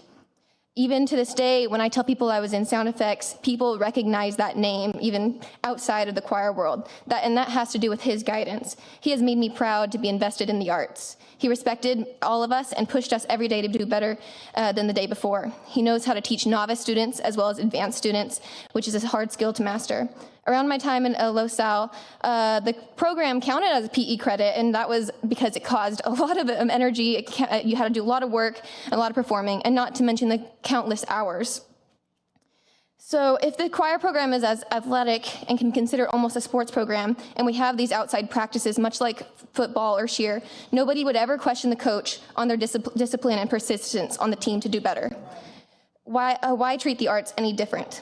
We all audition and we invest into this program to be part of the magic that he creates. As a member of the top choir, we all respected this craft, and we were willing to put in the work to keep the legacy on. Students today should be conscientious of that kind of work that's needed to keep this program alive.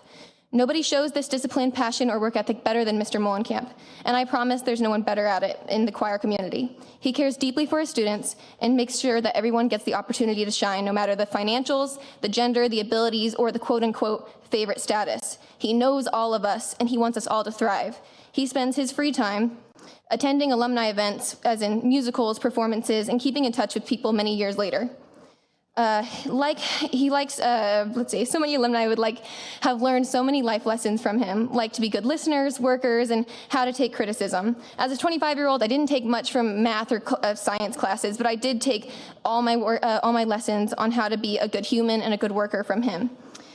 In choir, we have messed up and have lost competitions, and we didn't accept defeat. We give up on ourselves. We make mistakes and move on, and we do better next time. We be brave. And that is the lesson that he has instilled in thousands of students, and that's why we are all here today. And I ask you to consider the role that he's played in so many lives and allow him to keep doing so for the next generation. Thank you, and thank you, Mr. Molenkamp.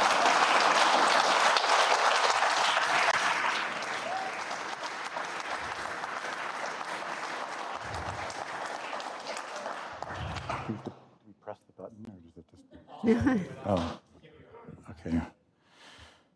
Well, thank you for giving me the opportunity this evening to speak to the board, the president, Marlies, and our wonderful superintendent. It has been the honor of my life serving this district. I've written words, but I might just not speak them, just share my heart. I started here in 2008 I followed a leader, a legend, Dr. Randy Karp. She let me start here 5 weeks early so I could learn just what this choir program was really all about. I owe so much of our success to that incredible lady. Rest in peace.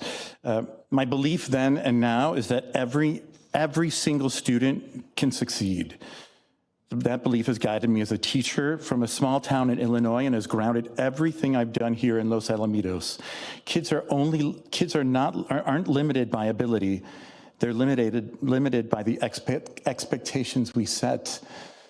There wasn't a bar. We got rid of the bar. We let them believe that anything was possible, that if they believed in themselves, they could achieve. Over 17 years, I've worked to build a program that promotes excellence and belonging. For 40 years, show choir has been a part of my heart and my life. As a performer, teacher, and a mentor, I'm proud of the inclusive space we created in the choir room, a place where students of all backgrounds felt safe, seen, and celebrated. One of the most things that I'm proud of is the leadership program that we built, mentoring kids to lead, collaborate, and grow.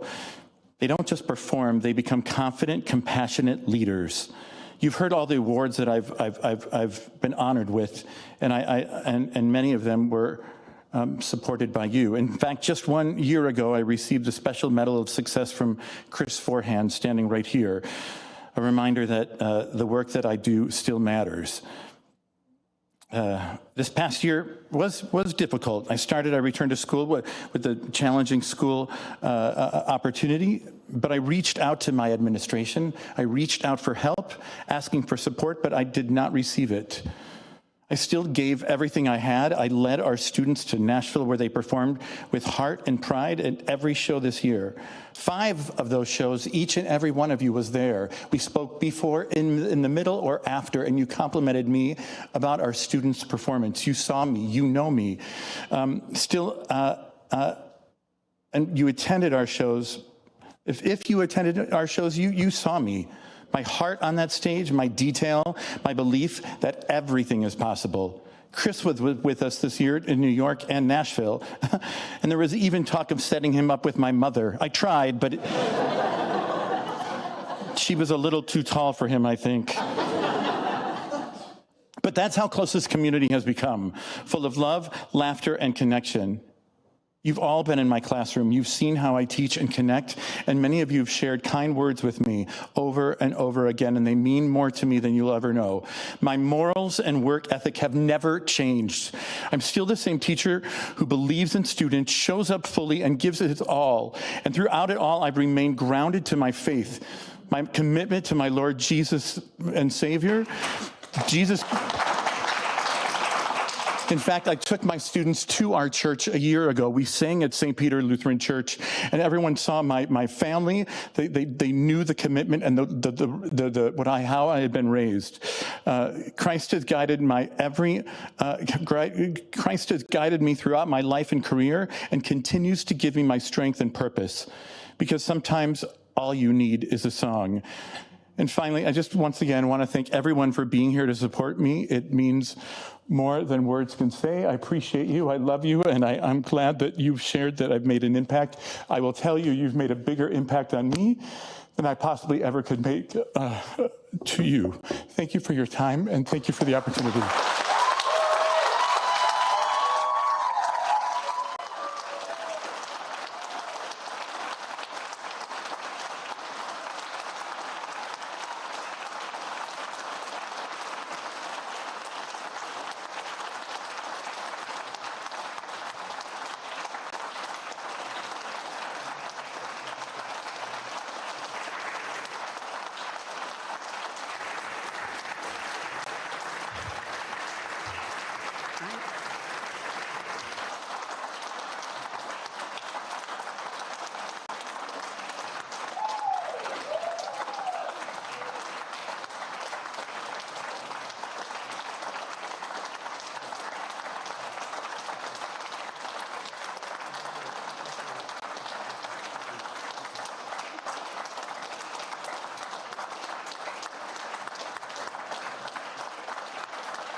Dr. Pulver, would you like to speak?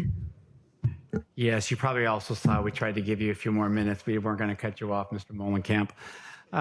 So I don't think that would help anybody tonight. It's probably always frustrating for people who come here tonight to know that the board can't comment, and so I can a little bit, and so I'll be able to share a little, but also I just want to make it very clear that the board is not taking any official action in any shape or form regarding this matter this evening. So I want to thank everyone on behalf of the board who came out tonight, who spoke during public comment, or who has also shared written words via email about their experiences. We've heard stories both that reflect deep appreciation as well as those that raise important concerns throughout this process. And I just want to acknowledge the heartfelt perspectives and passions shared. I think that's one of the amazing things about this community is passionate people who are very involved in care. We would value every student, every staff member, and every family who's part of our LoSal unified community. It's an emotional and difficult topic for many, and I want to assure you that we are listening. The board and I, and I'm sure whoever else you've included in emails, because sometimes they've included some of the district or site administrators as well. We've heard your concerns. We appreciate them and the time that you've taken to share those perspectives.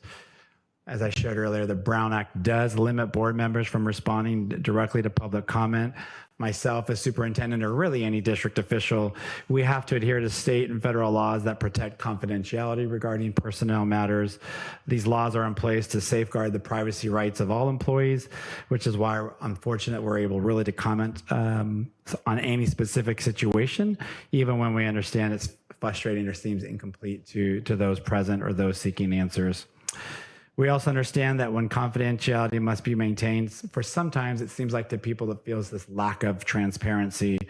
However, the same legal and ethical guidelines that limit what we can share publicly also ensure fairness and integrity in every step of the process, and wouldn't be appropriate for us to engage in what could be or appear to be public discourse or debate regarding confidential matters in a public commentary. But I do want to just assert and just make sure that this board and district administration, we don't make decisions lightly. We will follow a thorough and deliberate process guided by our values, our policies, and our unwavering commitment to doing what we believe is best for students and for this community. These processes involve legal and contractual responsibilities that we're obligated to uphold. And then just regardless of different perspectives, when tough decisions are made, the one thing I can hear resoundingly, I believe, are some shared common goals, which is to support students, foster excellence, and ensure that every child is part of a safe, inclusive, and thriving school environment. And I think we all echo those values. And then lastly, we've said it and I want to say it again. I want to reaffirm what's known to many, that has been expressed by many, particularly including tonight, that Mr. Molenkamp, or MK, has played an integral and significant role in building the national reputation of our show choirs, and his service to our schools and community has been valued and appreciated.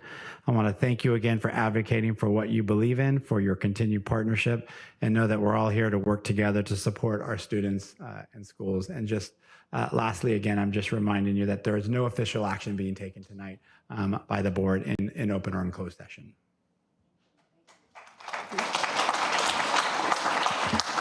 Thank you for being here. You're welcome to stay for the presentations if you like. Madam President, do you want to take a brief recess just to allow people to leave, and anybody need to use a restroom break? So we're going to adjourn for a brief recess. You want to gavel out and we'll pause the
We're coming out of recess to begin our meeting again, and we are at information, presentations, and reports. Mrs. Reed, presentation of the Local Control and Accountability Plan. Thank you so much, Marlis. Oh, President Davidson, I am so sorry. No, Marlis is fine. I am not thinking straight. I'd like to welcome to the podium our Director of Education Services, Mrs. Melissa Davis. Melissa oversees our LCAP plan, which outlines how we spend our LCFF dollars and also outlines goals, actions, and services of how those impact, how our spending impacts our students, as well as progress on measures that we include in the LCAP. So I just really want to thank Melissa. It's a daunting job that you really must love. Plans, control, multiple pages of information, and partnering with business services. So a big thank you and kudos also to Tim Golden and Mrs. Schnurr for their partnership in making this document something that really does serve and support our community. Mrs. Davis. Thank you so much. Good evening, President Davidson, board members, Dr. Pulver, cabinet, and community. It is my pleasure tonight to present to you the 25-26 Local Control Accountability Plan.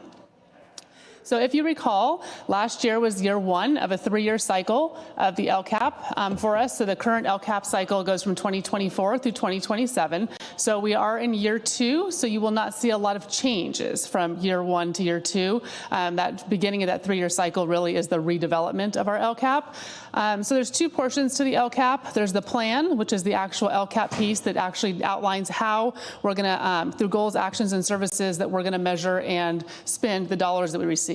The other portion is the local control funding formula, or LCFF, and that is the funding that we receive based off of our base dollars and our supplemental dollars, and that's the money that we're going to spend that we write about in the plan. And we'll go over that in a little bit more detail in a couple minutes. So the purpose of the LCAP is really to address the 8 state priorities with actions and services that target spending with our LCFF supplemental dollars. Here in LoSal, that's approximately 3% of our overall operating budget. And those supplemental funds that we receive are meant to be spent on numerically significant subgroups of students, which is our low-income foster youth English learners and our redesignated English learners. So we also refer to those as our unduplicated count. And for 25-26, our unduplicated count in LoSal is about 18.38%. So here you can see that on the left side is our LCFF base funding. So we are funded based off of our student enrollment, our average daily attendance, a dollar amount per grade span. So you can see the 4 different grade spans that were funded there on the left. Those are our base dollars that we receive.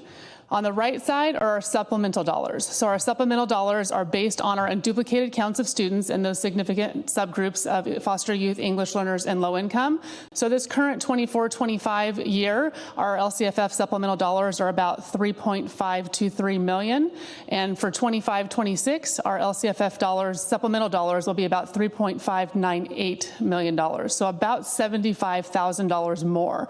And that's based off of our LCFF calculator that we use, and the enrollment, and there's the different factors that go into that.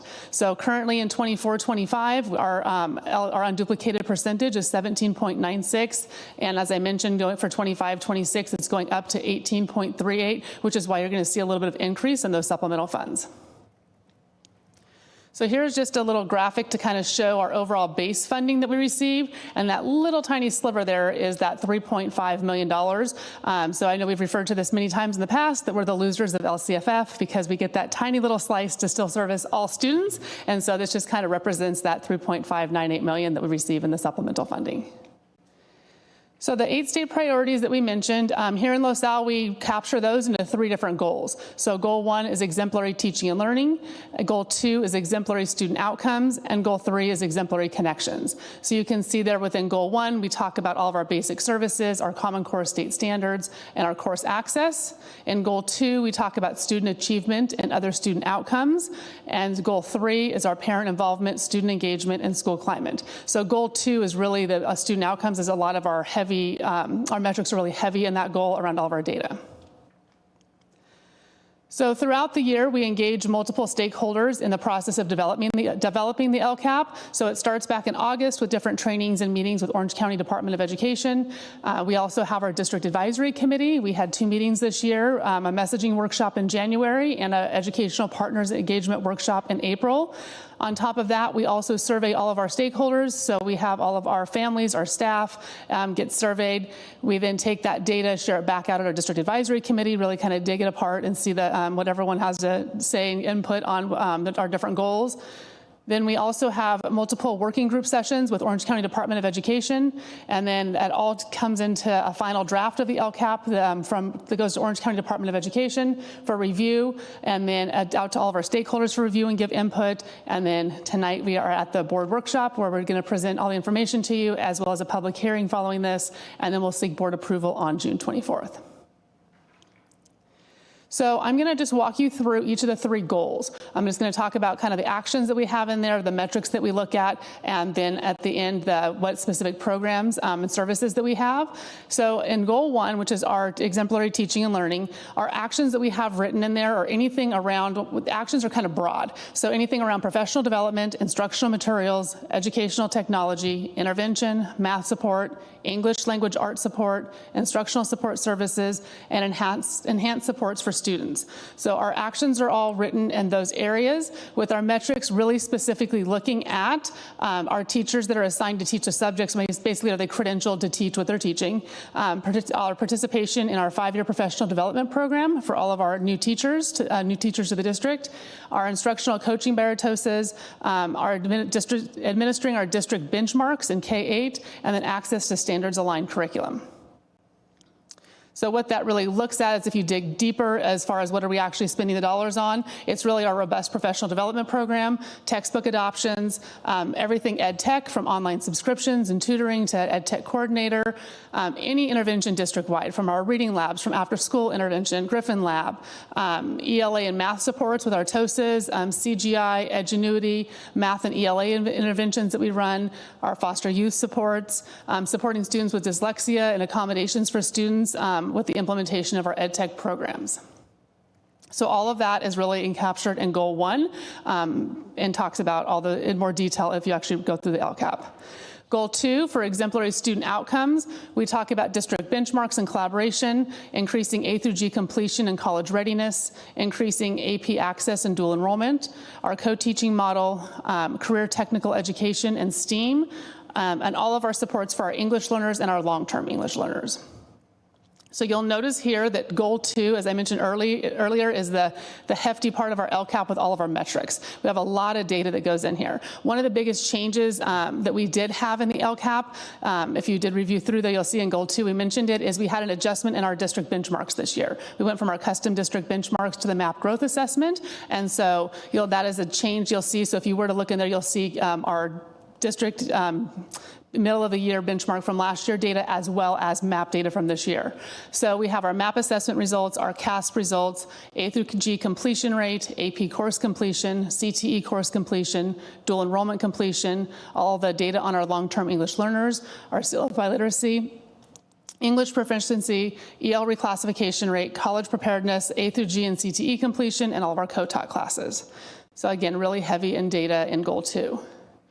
And really what we're spending the dollars on in goal 2 is the MAP growth assessments in grades 3 through 8, college and career guidance, college days, college information nights, Griffin connections, A through G completion, dual enrollment, AP access and course completion, co-teaching classes, our STEAM and CTE pathways, which included the expansion into our elementary schools through the media center teachers, and our supports for our English learners. And then, sorry. That was the last one on that. One thing I wanted to comment on with our English learner support is that we did do a lot of work this year around our English learners, and so we really are excited to see what the results look like next year. We've been very purposeful in providing just different supports to all of the ELs. So goal 3, exemplary connections. Our actions are student engagement, parent engagement, student safety, healthy and drug-free learning environment, student mental health, student social emotional well-being, transportation, and attendance. And so what the metrics that we look at in this goal is our student connections, our graduation rate, our dropout rate, chronic absenteeism, suspension and expulsion rate, parent engagement, school facilities, attendance rate, community partner survey, and then we also specifically look at chronic absenteeism at Weaver, McGaw, and LAE, because on previous dashboards, they were listed in there for a high rate of chronic absenteeism. We are proud to report that that data has now shifted on this year's LCAP and on the dashboard, and so because it's a 3-year cycle, we're required to keep those metrics in there ongoing, but the chronic absentee rate went down, which is actually a positive thing. So, but you will still see it in there until 2027. And then the highlights of actions and services in Goal 3, really all the funds go to around our all-district arts events and student clubs, our implementation of the ruler program, activities to promote student connectedness, all of our attendance incentives, parent information nights, advisory committees, student safety measures, including the 5-star system at the high school, anonymous reporting systems, our SART and SARB for attendance, project intervention, CPR, AED, and first aid certifications, mental health supports and wellness counselors. That is a really big portion, along with the well spaces in Goal 3. So a lot of our funds in Goal 3 go to support our wellness counselors and our well spaces, as well as transportation. So I know that's a lot of information in 9 slides. So what we've done this year, I'm going to kind of come back to the other slide, is we put together an infographic. And so you should have a copy for you in front of you. And what it really is supposed to do is kind of tell the story of the LCAP in 2 pages. So it kind of talks about some metrics that we pulled out that we've highlighted. There's highlights, areas of improvement. On the back, it has some of the funding sources. So like you can see on the back within each goal what we roughly have budgeted. In the LCAP, one thing about the LCAP dollars or LCF funds is they're fluid in a sense. So we kind of have ideas of where we're going to target to spend them based off of what we believe now. But then as the year progresses, things shift. And so we have that ability to move things around. And that's what we report out on our actuals the following year. So you can see here that it has college readiness data, CASP data, student and parent engagement. It just kind of tells who we are, 9 schools, about 8,700 students, kind of just a quick visual without having to read all 122 pages. And then on the back, it has the same thing with everything that's expected on our outcomes from each goal, and then just that graph that I shared earlier, that pie chart. And so overall, just the LCAP takeaways is really the LCAP is about 3% of our overall operating budget, which is about $3.5 million of supplemental funds. That is an annually updated plan that sets goals over a 3-year time period. Our funds are intended to meet the needs of all unduplicated count of students, which is about 18.4%. In LoSal, our LCAP is written about around best first instruction for all students, and we do that through 3 LCAP goals of exemplary teaching and learning, student outcomes, and student connections. And with that, is there any questions? I do. Okay. All right. Well, first of all, thank you so much. I absolutely love this. I love the data and I love the metrics. And I really want to commend you on the infographic. Of course, you know, a picture is always worth 1,000 words, and I love that. But I really like how you've been able to organize the goals by the specific actions and services that we plan to take and the dollar amount associated with it. I think that really helps to, you know, for families to really understand why it's important to participate in LCAP surveys, why it's important to, again, participate, but also like how it funnels down to the actual students and the programs that we support. So I really appreciate that. Thank you. And I know we're looking at raising the number of survey participants next year. And yes. I would love for you to even elaborate on that if you can. Yeah, no, definitely. So we saw a heightened amount of participants in our LCAP survey during the pandemic, I think, which was natural for a lot of districts, and then it kind of dipped down. And so it has been on the rise now for 2 years, but when I say the rise, it's a slight rise. And so we are looking at ways that we can incentivize school sites next year as far as maybe whether it be some kind of incentive per site for having parents and staff complete the surveys and kind of little within the school competition, if you will, to really encourage them and get our numbers a little higher to get more input from families. Thank you. Thank you for all the data and research and collaboration that you've orchestrated, because when we go to your meetings, you really do ask stakeholders to participate in determining where the needs are and problem solving. So thank you, Melissa, because this is a gigantic amount of information you processed and have developed outcomes for. So thank you. May I make a quick comment? Sure. Thank you. I just, it fills me with pride to look at this. I've been on the board a long time now, and I remember goals that we've set, that the numbers that we're seeing, like A through G completion rate. I just know where those numbers were at one point in time and how much they've grown, and to get that kind of a percentage of a growth takes a real focus, and a focus from Ed Services, and not letting go of that goal and how important it is, and using data and tracking. And so I'm just really grateful for that and for all the work that goes into it. And I do agree, this is, we'll spread it around as much as we possibly can. It's beautiful. Thank you. You're welcome. Any other comments? So we're going to now gavel out of this meeting into a public hearing on the Los Alamitos Unified School District's Local Control and Accountability Plan. So I gavel out of the meeting, gavel into the hearing. Is there any discussion? Seeing that there's no discussion, I gavel out of the hearing and back into the session. And we're going to go to the presentation of the proposed Los Alamitos Unified School District annual budget for 25-26. Mrs. Schnur, I know you've been working very hard on you and your team. Thank you, Madam President. Good evening, esteemed board members, Dr. Pulver, Executive Cabinet, and guests. Yes, I'm super excited to bring forward our estimated actuals for 24-25 as well as our proposed 25-26 budget. But first and foremost, I'd like to give a huge shout out to Tim Golden, our Director of Facilities Maintenance. I'm so sorry, Fiscal Services. He has done an amazing job, as well as his entire fiscal team, in helping develop the budget. He pretty much did it all, so thank you so much for all your hard work. And I just cannot believe it's already another year. We're already starting 25-26. It just seems unreal. But here we are, our annual budget cycle. We are in the month of June, where, like I've mentioned before, in the month of June, we bring our presentation and our public hearing of the LCAP as well as our proposed budget. And in the second board meeting, we will be, in the month of June, we will be bringing the adoption of the proposed budget. So a quick little overview of the governor's May revision and its key themes. As you know, the governor introduced or released his budget on May 14th, and in his budget, there's obviously significant financial and economic uncertainties. He's very, very cautious in developing his budget.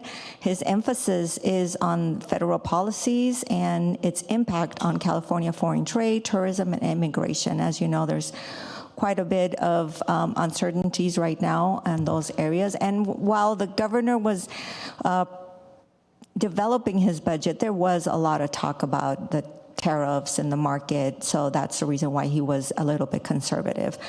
And for the first time, Governor Newsom proposed in his January budget under appropriating the 24-25 minimum guarantee. That plan continues in his May revision in about $1.3 billion. I'm going to talk a little bit more about that in a later slide.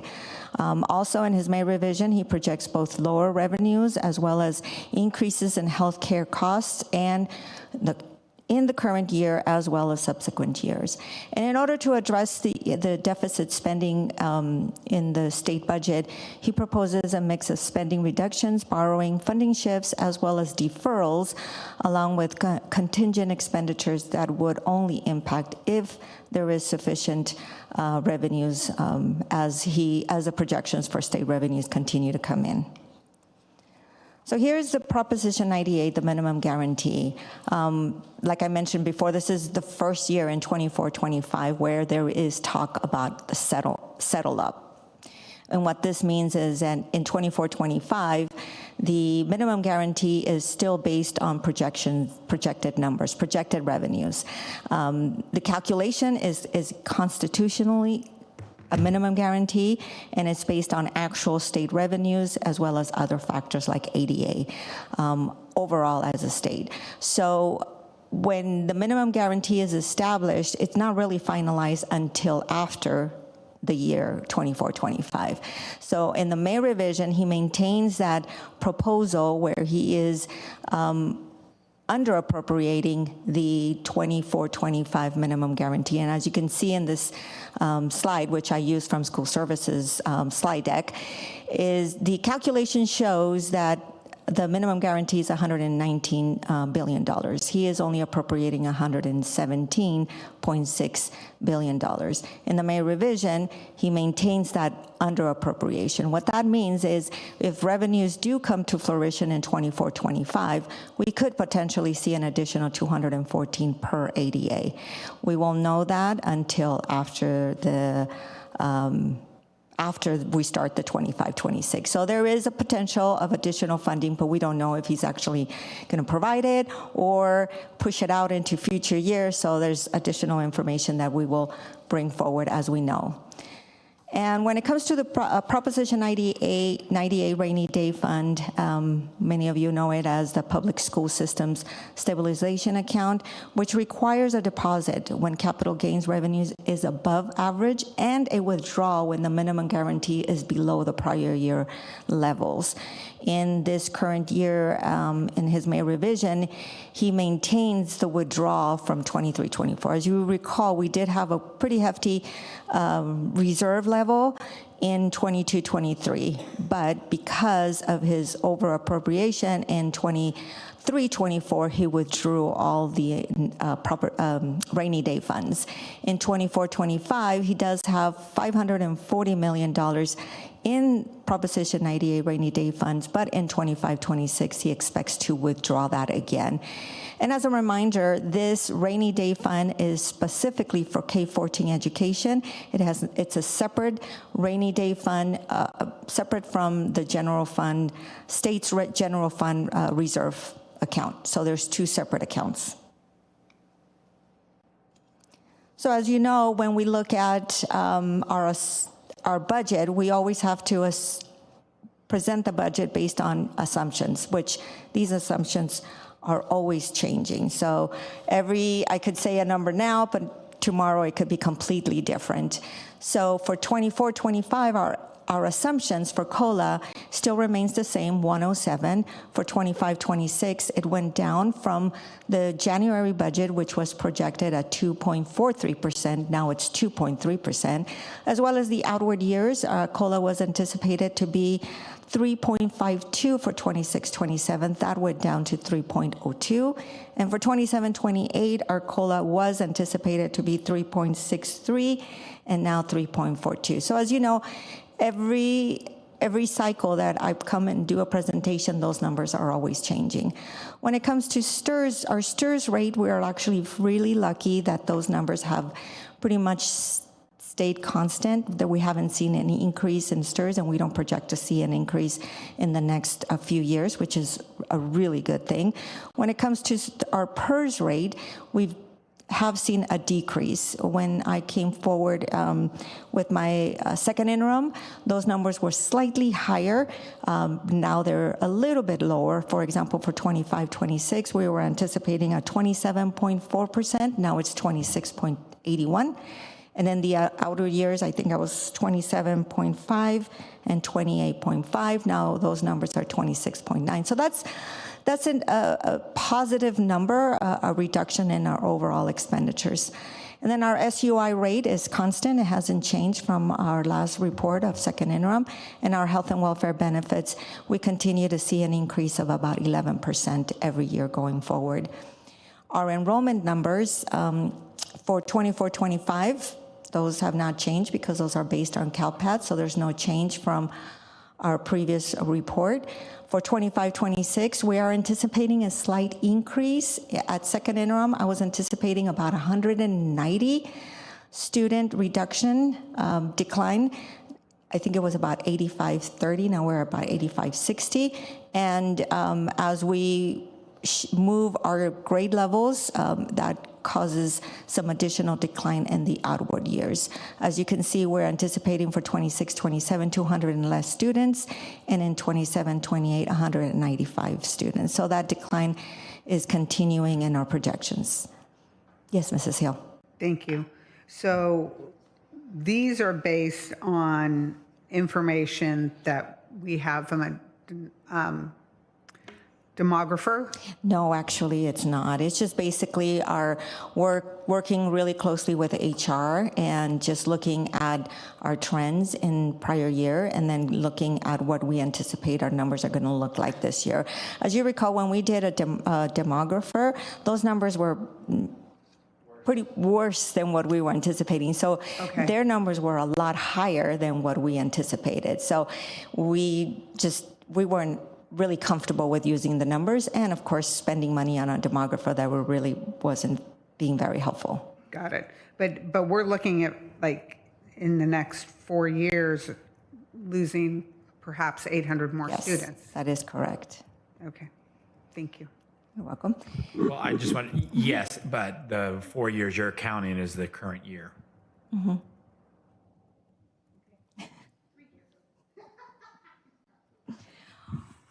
Commissioner, and also, and I think just even for Ms. Hill, and I was going to mention as part of the working group between Seal Beach and our district, we were at a recent meeting. I just know that sometimes the community talks about, well, there's potential for new buildings, the Lamson project. And the one thing that I think we heard from the Seal Beach City Council is that even if that were to happen, that's many, many years probably away from fruition. So if that were to happen, because I know questions around traffic and congestion and more people, that's not something that's happening in 6 months, 12 months, 18 months. So I think we have to expect that's going to continue to decline. That's not all of a sudden going to become a boost for enrollment. That was pretty loud and clear at the Seal Beach meeting. That's exactly correct. So we're hopeful that 180 reduction in student population for 25-26 is better than what we're anticipating. So we'll know that once our enrollment comes in and school starts, we'll know if that number did come to fruition. Then if it's higher, then our numbers will then look a little bit better in the outward years. So when we look at projected P2 ADA, as you know, that is based on the current year ADA. And then our rate of attendance, which is, as of right now, P2 this year is 95.76. At second enrollment, I was anticipating a 95.93, which was a little bit higher than what what it came to be when we finalized P2. Because of our decline of enrollment, we continue to see a decline in our current year ADA, which we're now basing it on this year's P2, 24-25 P2, which is 95.76%. Our projected funded ADA, as you recall, it's based on a 3-year average. And as well, we're going to continue to see that decline.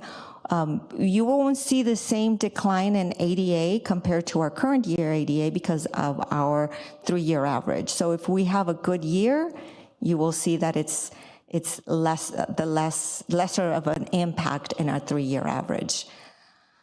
Our duplicated pupil percentage, 24-25, it's about 18%. I rounded up. I know Mrs. Davis is 17.96, but I rounded it up. So 18.38% for 25-26 and 26-27, 18.42, and in 27-28, 18.27. And like I said before, those numbers are constantly changing just based on our actual CalPADS data and our enrollment and our average daily attendance. As we move forward, our LCFF funding, our grade span, Mrs. Davis had touched a little bit on the grade span adjustments, and I just want to give a quick little overview of how the COLA impacts our base grant for 24-25 and what that number looks like. As you can see, for 25-26, our adjusted base grant funding per ADA for TK through 3 is $11,323, and for 9-12 is $12,746. Where we will see a lot of the impact is 20% compared to other districts. The 20% supplemental grant, other districts, the maximum they will receive is $2,265 average between all grade spans. That's the maximum they can get. But if they're over, if their unduplicated percentage is higher than ours, they're going to see quite a significant increase in supplemental funds. Ours, as you can tell, as you can see on the slide, 413 for TK3, 383, and 394, and 465. That's a lot lower than what other districts receive in supplemental funds. When it comes to concentration funds, as you can see, other districts that have 65% of UPP, they get that additional funding. We receive absolutely no funding whatsoever for concentration funds. When it comes to TK add-on, which is in addition to the base grant that we receive from K3, in the May revision, that has been increased to $5,543, and that is primarily due to the ratios. Currently, we're at 12-1. The governor has now implemented the 10-1 ratios for UTK students, which means only 10 students per teacher, which means now that they've provided some additional funding of $5,543. Originally, it was $3,143, I believe. And so now we're going to see a significant increase, which is really good. I've heard the legislature has approved the increase, or they're in alignment with the governor. As of, it came out today that they are in alignment. So that's a good thing. I was a little worried about that number because we are including it in the budget, and we are including staffing based on the new staffing ratio. And so this is another slide from regarding transitional kindergartner. That universal transitional kindergarten is implemented, which means it's fully implemented, that all students that are eligible for expansion of the birth dates to September 1st, it's fully implemented. So we are receiving ongoing funding for that, but in addition to that, that's the TK LCFF add-on, which, like I said, it was $3,148 if we were at 12-1, but now that we're at 10-1, there's the additional $2,397. And I had a little note there that the TK add-on amount could decrease at final enacted budget. Even though the legislature, both Assembly and the Senate, have agreed with the governor, we won't know for sure until the enacted budget is approved by the governor. Yes? If we don't get the funding to go to 1 to 10, then do we go to 1 to 12? Or are we still locked into having to do 1 to 10? I would imagine that we would have to stay to the 12-1 because the additional funding is specifically for the 10-1, but I really don't know exactly what that would look like. What we're hearing is the reduction will still be 1 to 10.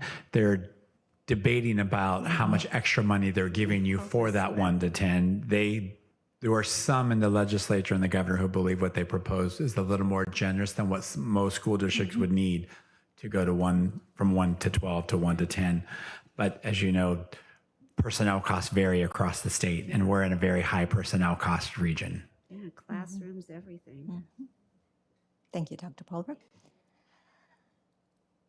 So as we continue to decline, I always like to present this slide just to give our community and our union members and the board as well exactly what that 2.30 COLA represents for us, since we are continuing to see a decline of enrollment. So for 24-25, if our enrollment was 8,740, we multiply that by our attendance rate, which is 95.76, giving us a total LCFF funding of 100. Oh, and then we add the average entitlement, gives us a total LCFF funding of $102 million. For 25-26, when we take the declining of enrollment, which is we're projecting 8,560, we take the same attendance rate, our actual 88 is now 8,197. Our 3-year average is 8,400 that we're anticipating or we're projecting,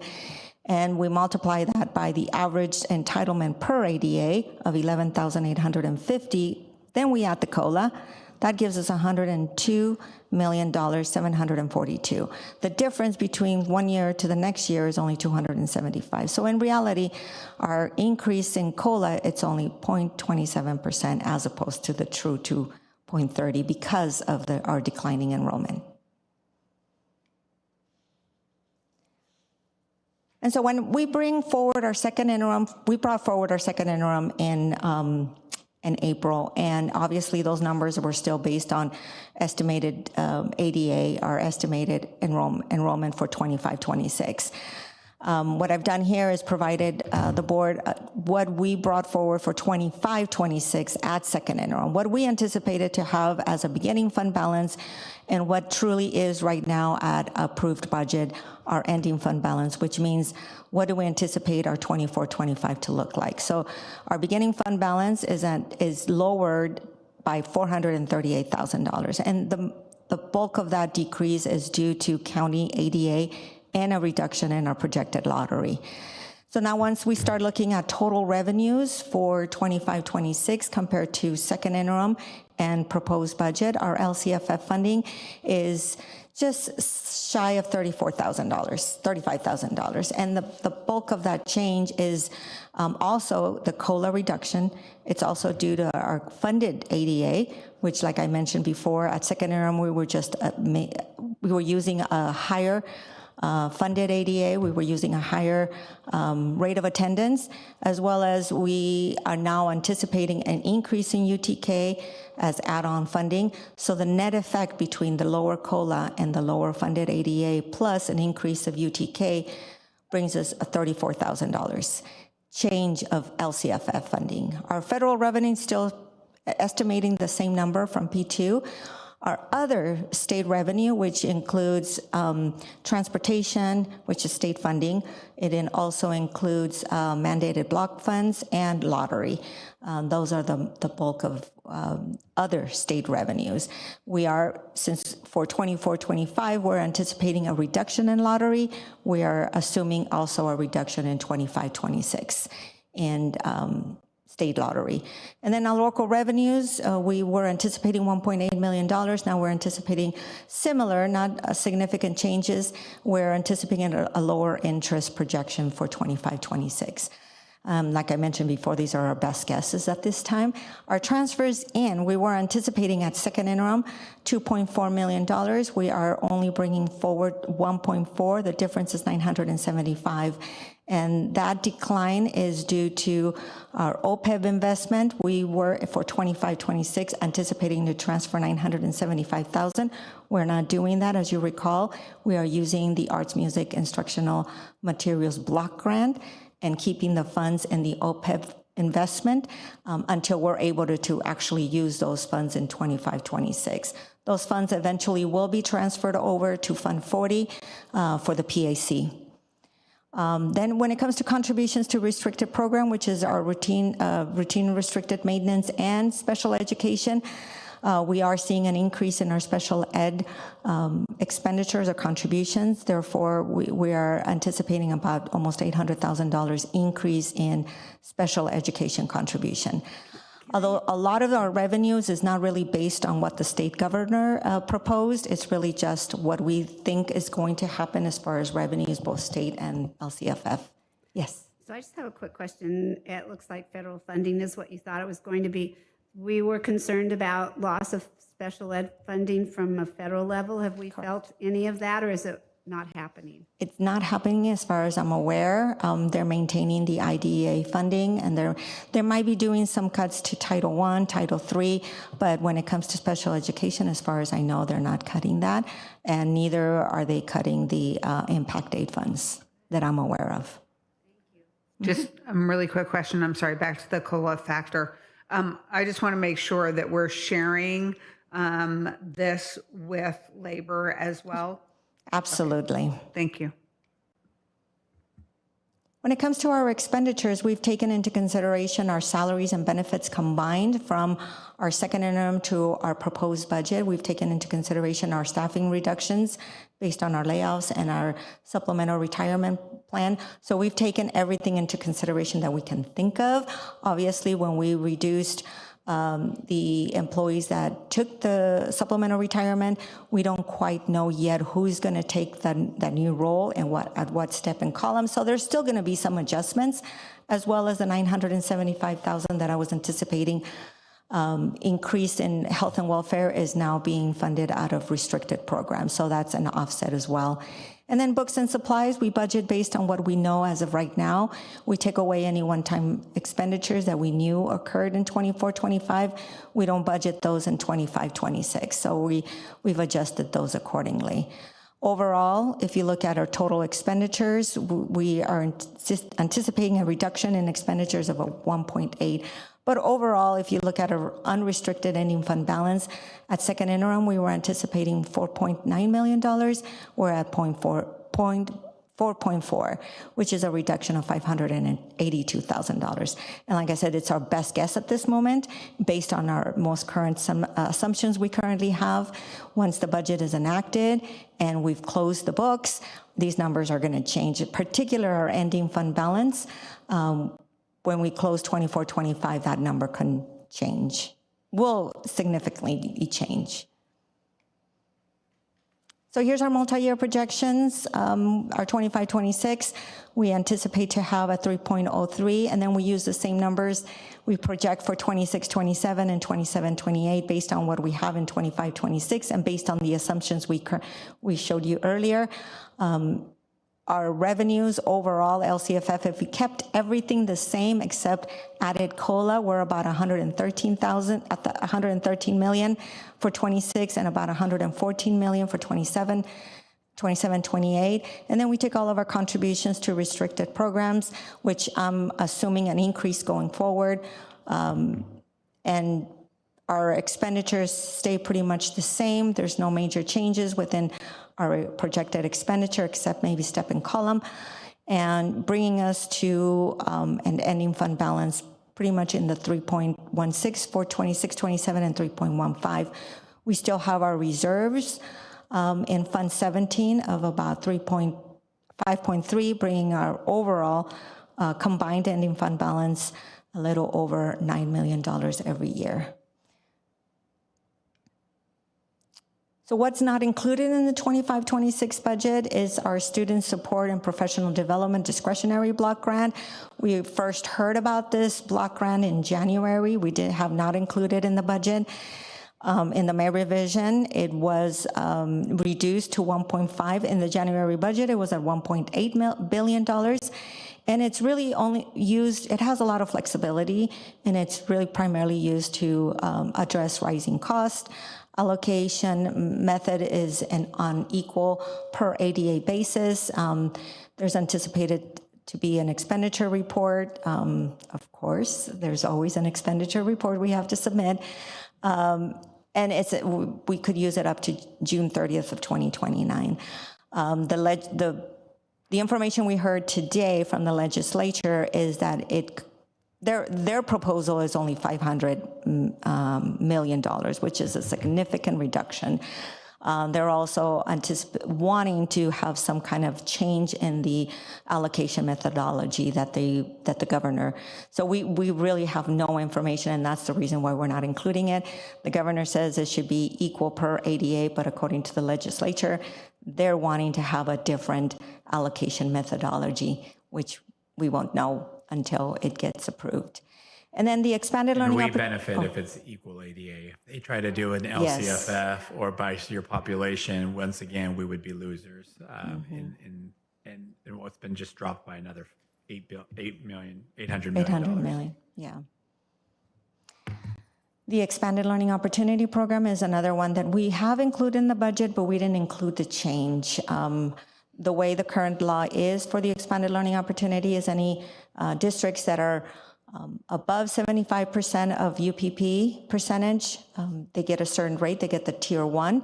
And then any other districts that are below the 75%, they get the tier rate 2, which is $2,000 per that UPP student population. In the May revision, he is changing that to add more districts to that tier, rate 1. Now he's changing that from 75% to 55%, which means more districts may qualify for that rate 1, which now leaves the districts with that lower 55% with a much lower rate. And as you can see, it's to be determined. We don't know exactly what rate is going to be allocated for districts that are under 55% UPP. And so what's next? On June 15th, the legislature budget bill must be passed by midnight. On June 24th, we will be bringing forward the entire adopted budget and the LCAP and proposed budget. The governor should sign the enacted budget by July 1st. And then going forward on September 9th, we will by then have the 24-25 books closed, and our estimated actuals will now become unaudited actuals. We'll know exactly what our ending fund balance will look like when we start 25-26. And then we'll bring forward any revisions to our budget based on the enacted budget from the May revision. And then on December 16, we'll bring forward our first interim for 25-26. And in March, our second interim will be presented. And with that, I welcome any questions. All right, thank you very much. Thank you for all that hard work. Thank you so much, Elvia. I just want to make a comment. I think, from community members that are watching and looking at all these numbers and trying to follow through, I think one key takeaway could be that attendance really matters. And average daily attendance determines the funding that we get. So in an era where our budget is being cut and where we're not getting as much funding as we're used to, that we're expecting, that when it comes to having your kiddos attend school, please make that a priority. And I know that it's a goal for our district to work with our schools to create incentives to make sure attendance is top priority, and our schools are doing a really great job of that. But you saw it in the LCAP that we've got 3 schools that had chronic absenteeism that have now improved. But it really matters. Our costs are fixed, but it is where we get our state and federal funding is through attendance. So help us out. Excellent point. Excellent. Absolutely. And as you heard, we were projecting a 96% attendance rate, and it dropped. Our P2 becomes the official one. That's 95 point whatever it happened to be. And that now results in a real loss to us. Just that those small decimal points matter. Thank you. I think it's interesting, both of us being, former 5th grade parents. I know, having visited multiple elementary schools and hearing from principals, that 5th graders seem to have some of the lowest attendance at their schools too. And so to remind parents that while 5th grade seems like this gateway to middle school, it's your last chance to get a getaway with your kids before they go. 5th grade's a really special time. They should be in class every day, right? But there is no good time. So plan the trips on the summer and the breaks, things like that. We value the experiences that kids have when they're away. I get that there's learning experiences they can have if they're traveling. At the same time, I did hear that from multiple principals. 5th graders, for some reason, at the end of the year, take off more time. It's their last chance for middle school, but there's no good time for them really, and that's such a key milestone for them to make that smooth transition to middle school. So I love that you highlighted that, Ms. Partisani. Because attendance matters. It's good for the academics. It's good for their social and emotional well-being. The more they're out, the more they're feeling left out and not part of the group. So we want to get kids in their seats every day. And I would share that, our bargaining teams have worked really collaboratively with us. We have tried to change our school calendars to allow more opportunities for natural breaks for families. We have a week at Thanksgiving that we used to not have. We have the week within the February President's Week. We have 2 weeks over winter break, and then we have our spring break. So we have tried to provide many opportunities so that families really can rest and relax and go have a vacation throughout the year through that process. So we've tried to build our calendar on that. So we hope that we can get more cooperation with that as well. Thank you. So now we're going to have a public hearing on the proposed Los Alamitos School District annual budget. So I'm going to gavel out of this meeting and gavel into the hearing. Do I have any discussion? Seeing there's no discussion, I'm going to gavel out of the hearing and back into the meeting. Anybody want a chance to gavel? And we are going to presentation of supplemental materials. Mrs. Reed. Thank you so much, President Davidson. We actually have 3 items up that will begin public preview in education services. The first is the Daily Moth. It's a digital subscription that will support students who are enrolled in our American Sign Language 4 honors course that serves grades 10 through 12 at Los Alamitos High School. It's a digital news platform that delivers current events in American Sign Sign Language, hosted by a deaf journalist, reinforcing critical thinking and media literacy as students analyze how news is communicated visually in ASL compared to English language media. It provides contemporary, relevant vocabulary and discourse styles not typically found in textbooks, which are especially valuable at the honors level, where students are expected to interact with authentic materials and demonstrate higher order language proficiency in American Sign Language.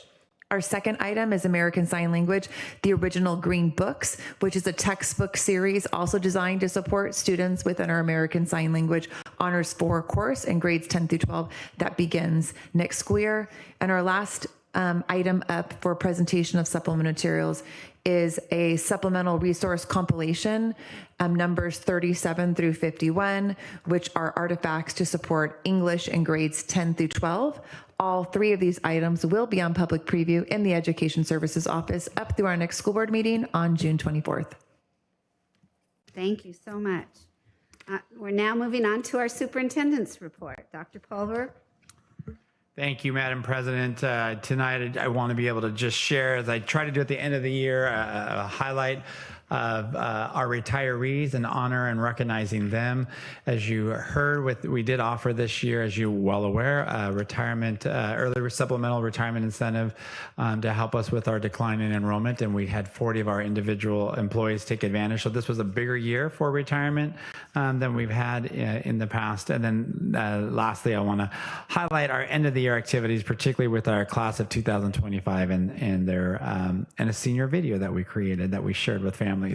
So I won't read all of them because I think it will, for the sake of time, but I do think it's important to go ahead and recognize just the numerous employees who have given years of service to us. And these years that you see up on our PowerPoint is really their total years in public education. They may not have all been with Los Alamitos Unified, as some of our staff members have come from different areas, but we're just really proud to be able to recognize so many, both certificated and classified individuals who've worked from our preschool to our district office to our elementary and our middle schools.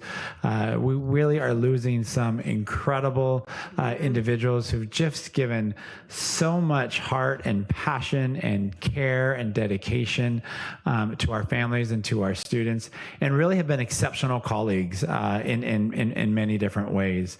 And so we're just really pleased to be able to recognize and to honor all of our retirees. They've done an amazing service to this community for countless years. I know many of them still can't believe that retirement is here for them. They said they're not really going to feel it yet, probably until the start of next school year. But as you can see, it's from all facets throughout our community, and these employees have just been woven within our very fabric of our district culture as well. And so I just want to say thank you to all of them who have served along the way. And I'm trying to keep talking to get through some of these slides. You see, I'm adding more words without reading every name to you. But again, just really exceptional individuals. I thought that was the last slide, but there's one more in there. And so we're really excited the grand total of years of service to public education, 1,246 years from our retirees. And then quickly, I just want to share the highlight. This is the big celebration season. It's our culminating event. I often say it's sometimes our Super Bowl, if you would, is really the end of the year activities. And, I was talking to some family members, and they said, I can't think of another district who honors and pays just such tribute to their graduating senior class more than what Los Alamitos Unified does. There are so many ways for our seniors to be celebrated. I don't know of another district who does what we do, and maybe it's because we're part of a one high school town where our seniors come to our elementary schools to back where they visited, and they don't have to have graduated from Los Al High School. They could have maybe gone on to private schools, and they still come right back to our elementary schools, and they become an inspiration for our elementary kids, and it's a really special recognition for them. And then, of course, our community does an amazing parade parade. I want to thank RHA, who organizes the senior parade and puts off a heavy lift. You heard earlier Mrs. DeLeon, she donated all of the parade route cars, those convertible cars. Mrs. DeLeon donated those, and I believe her insurance company, RTI Insurance. But there are so many partners who made such a great senior parade. And then I don't think that our graduation event at, well, now it's called the Dignity Health Center, could not be in a more intimate place where our parents just feel like they're up close and personal with our graduates. And so we have a little video. If you haven't seen it yet, I'm going to just share it. It's about 2.5 minutes, just really trying to one more time giving tribute and recognition to our incredible class of 2025.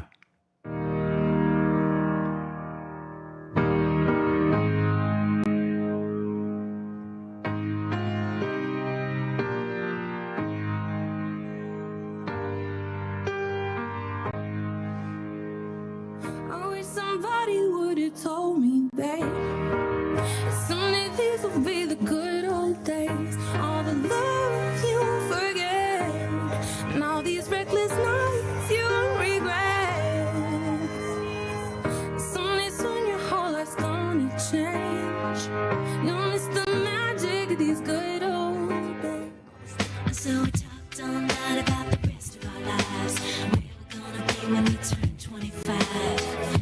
Keep thinking times will never change. Keep on thinking things will always be the same. But when we leave this year, we won't be coming back. No more hanging out, cause we're on a different track. And if you got something that you need to say, you better say it right now, cause you don't have another day. Cause we're moving on and we can't slow down. These memories are playing like a film without sound. And I keep thinking of that night in June. I didn't know what you loved, but it came too soon. And it was me and you, and then we got real blue. Stay at home talking on the telephone, and we would get so excited and we'd get so scared, laughing at ourselves, thinking life's not fair. And this is how it feels. As we go on, we remember all the times we had together. And as our lives change from whatever, we will still be friends forever.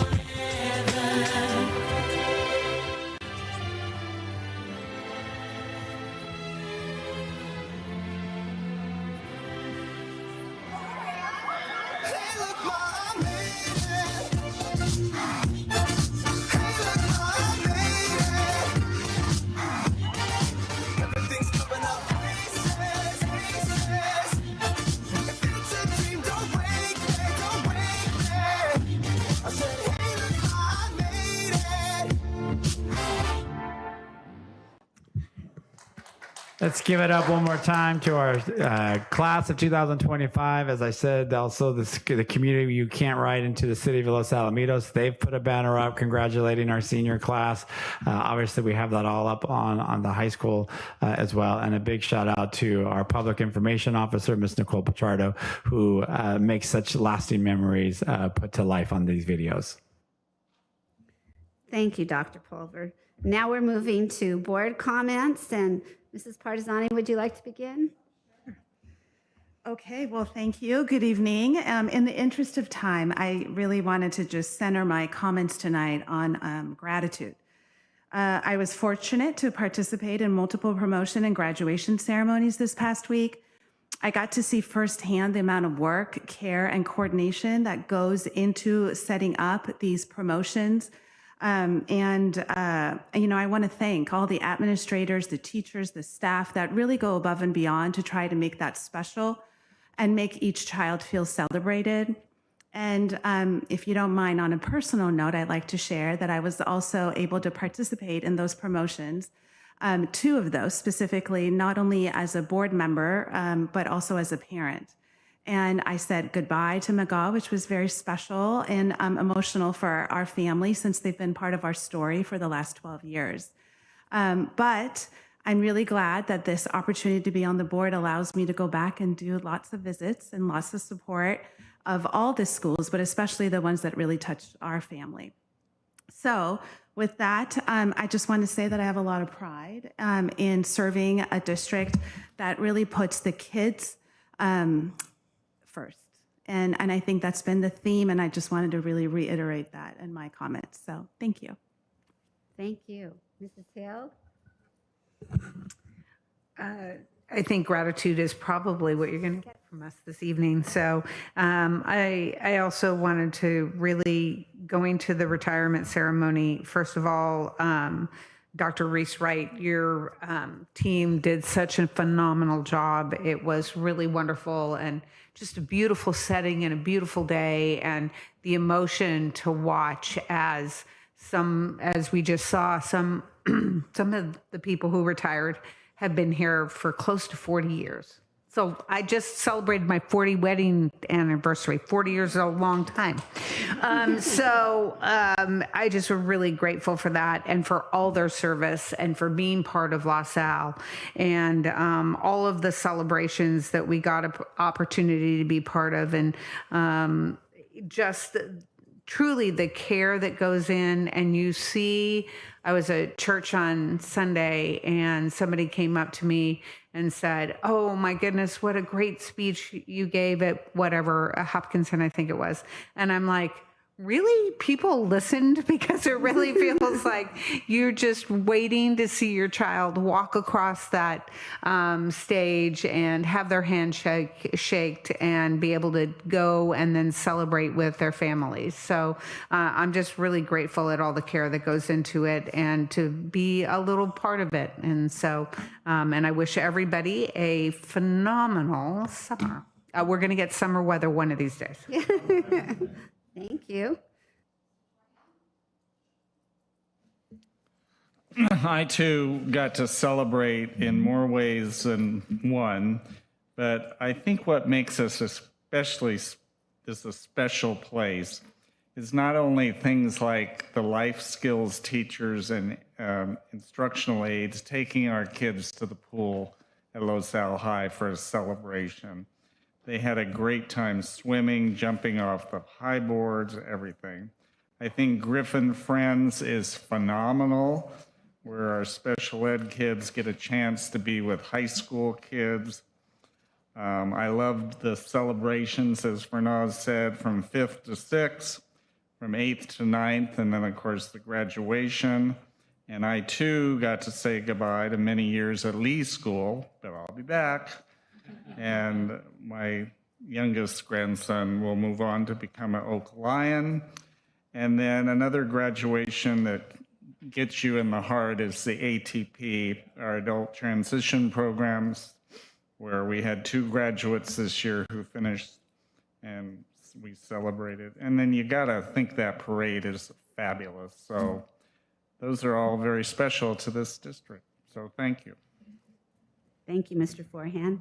Mr. Bragman? Thank you, Madam President. Again, I think we're all going to try and not repeat ourselves for once, but I wanted to highlight a few of the events that maybe haven't been talked about yet. And I know I mentioned it real quickly, but Seal Beach has a working group in which Seal Beach and Los Alamitos Unified come together on occasion to collaborate with Mayor Landau, Councilmember Wong, who's a parent in the district. Mayor Landau's a former parent of the district, an alumni of a Griffin, the police chief, members of our facilities and operations team. I just really want to thank the city of Seal Beach for that type of collaboration, to know that we have a team wrapping around our school by the sea, but really across our entire district. That collaboration is really powerful and impactful. I know Ms. Partisani, myself, Dr. Pulver, Edward, and others were there and learned a ton, got to learn about how they are making sure to support our school in Seal Beach, but also just how they're supporting our district as partners. So I loved being part of that ceremony. Schnur, there was a lot of us there, but that I think was part of it, is that there's so many stakeholders in the room to collaborate in those council chambers. I know we'll host the next meeting. So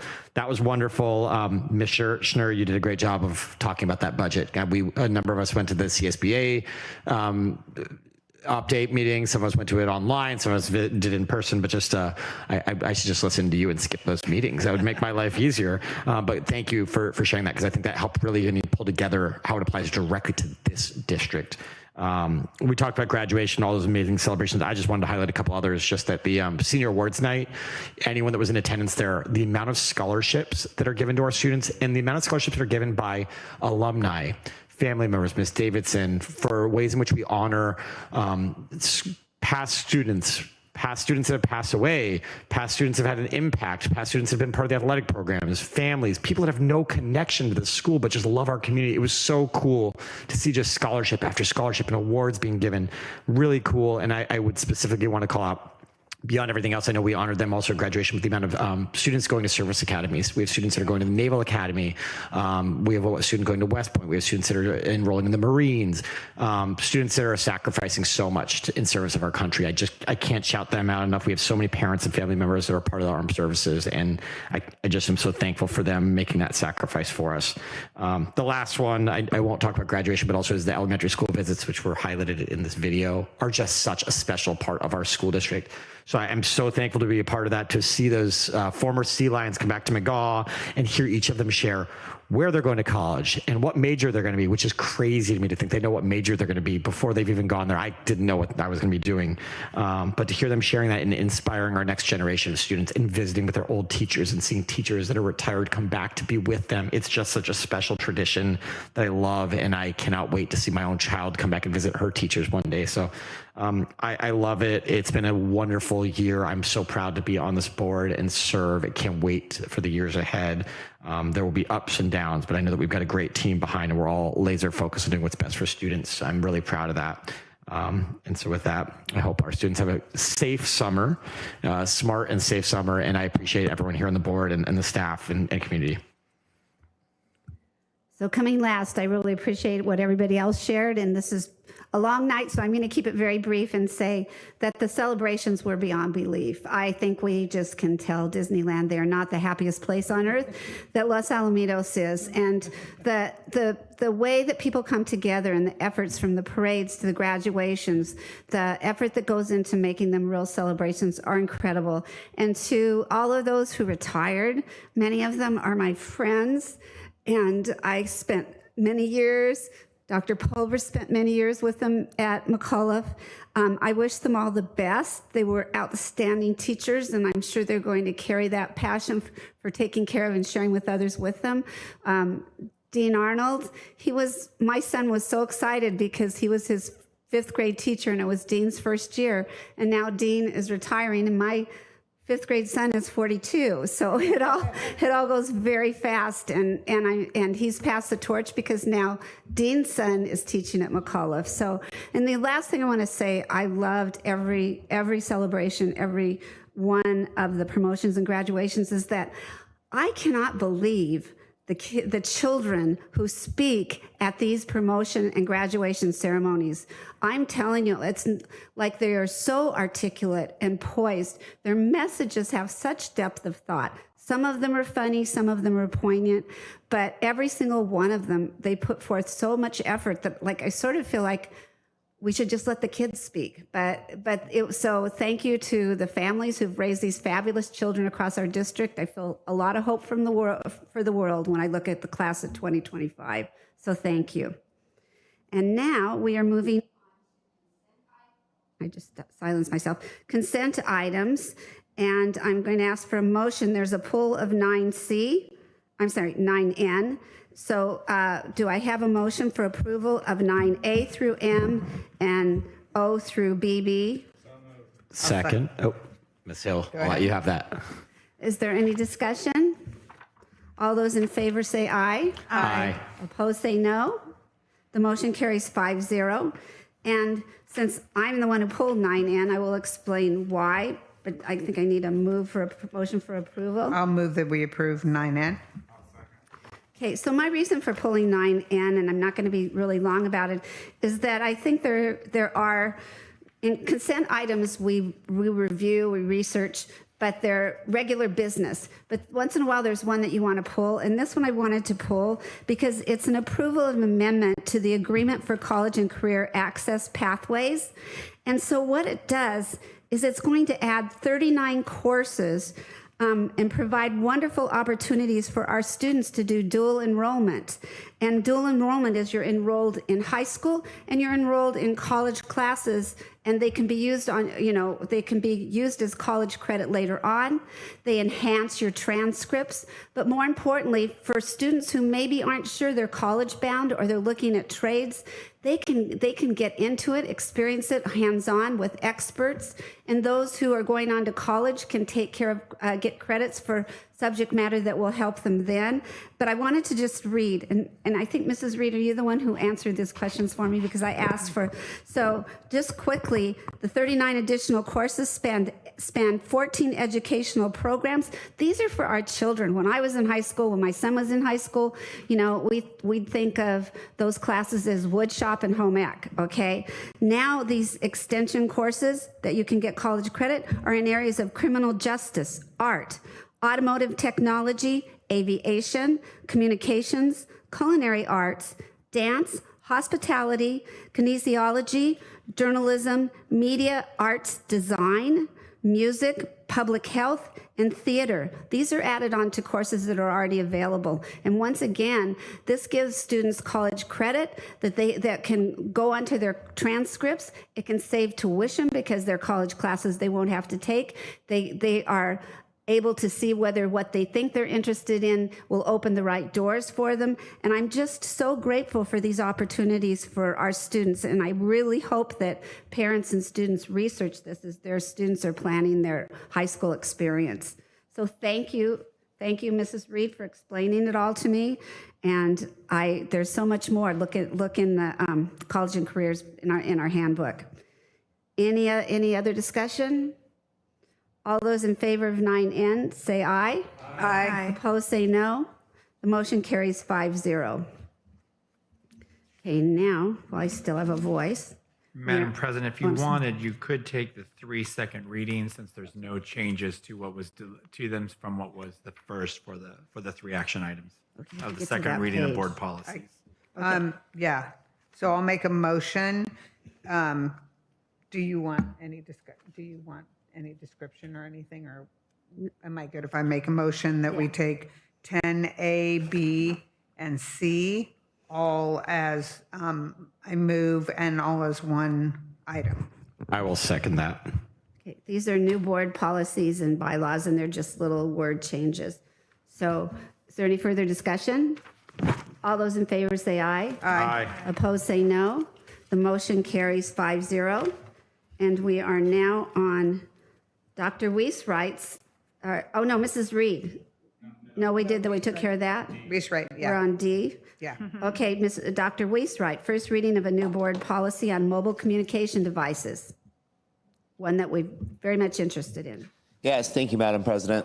I'm just going to give an overview. Tonight we're bringing forward the first reading of the Mobile Communication Devices Board Policy 5131.8, which has come after much input from our school board. Tonight is the first reading, and I've prepared the presentation to overview it. So our purpose and rationale. The direction from our school board was that the board policy should promote a respectful, distraction-free, and connected learning environment. And the purpose behind that is that cell phones and mobile communication devices really pose a disruption to instruction and interrupt with the instructional day. Their use is linked to increased anxiety and social emotional harm for our students. There are many risks that come with their misuse. That includes social media, cyberbullying, privacy breaches. There's a ton of current research from CDE and the U.S. Department of Education, as well as others, that supports the limiting of device access in schools. And lastly, there was Assembly Bill 3216 that directed school districts to adopt a policy to limit the use of cell phones in our public school districts. So our policy that we're bringing forward tonight for students in grades PK through 8 says that no student will be able to use a mobile communication device at any time on campus during school-related activities. That includes lunch, recess, and their time in before and after school care. Devices must be turned off and stored out of sight, and staff and teachers may not use access to devices as a reward or incentive for our students. At our high school level, students in grades 9 through 12 may possess their mobile devices during the school day, but may not use them during instructional time. For the purposes of the board policy, instructional time is the time that a student spends in the classroom with the teacher or under the supervision of a credentialed teacher. So that would include, PE classes as well as activities that happen outside of the classroom that are separate from lunch, recess, or passing periods. Recess doesn't happen at middle school or at high school, but you know what I mean. So that second bullet addresses that device use is permitted during non-instructional time, which is lunch, passing period, before and after school, consistent with our school site rules. Devices must be off and stored during class, and staff may not use device access as a reward or incentive for our students who finish work early or perhaps have earned a free play or a free day. Universal standards and restrictions. All of our school sites will have these prohibitions at every level. The use of mobile devices in restrooms, locker rooms, or dressing areas. The use of a device that violates others' privacy, that includes sharing photos, videos, or recordings. Any unauthorized use on campus may result in confiscation and discipline. All students will be directed to use school phones to communicate with home, that they will not be using their own devices to communicate at home. And all site enforcement is going to come down to site-specific procedures. So once the board takes action tonight, we are going to be meeting as an administrative team to develop what those site-specific protocols and procedures look like so that we're able to provide enforcement that's separate at elementary, middle, and high school, because we do agree that it looks different at all three levels. Devices must not be prohibited under the following: emergencies or perceived threats, physician's determination of necessity, so students with a medical need that requires them to have access to a mobile communication device, as required by an IEP or a 504 plan, and permission from school staff we put within limits. So there may become an instance where school staff is allowing a student to use their phone for a very specific situation. Hey, there's, you're in our yearbook class and I need you to stay after school today to photograph this event. You can pull out your phone, ask your parent for permission to do that, then store your phone away. Would be an example of something that a staff may grant permission for a very specific situation.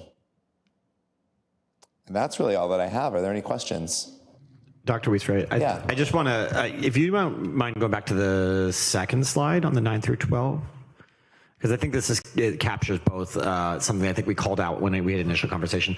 I appreciate making the update, and I think just for the public to know, I think that, and I know I brought this last time, but the conversation about often out of sight during instructional time versus, I think I use the terminology like class time. And so just to be really clear, I appreciate how you wrote this, and just the fact that instructional time might be that time in which a teacher is teaching, but very clearly in this policy it's written during class, they should be off and out of sight. And so I appreciate, thank you for making that update, because I think that there are those times where even if it's not used as a reward or incentive, students say, well, instruction is done. I got 5 minutes left.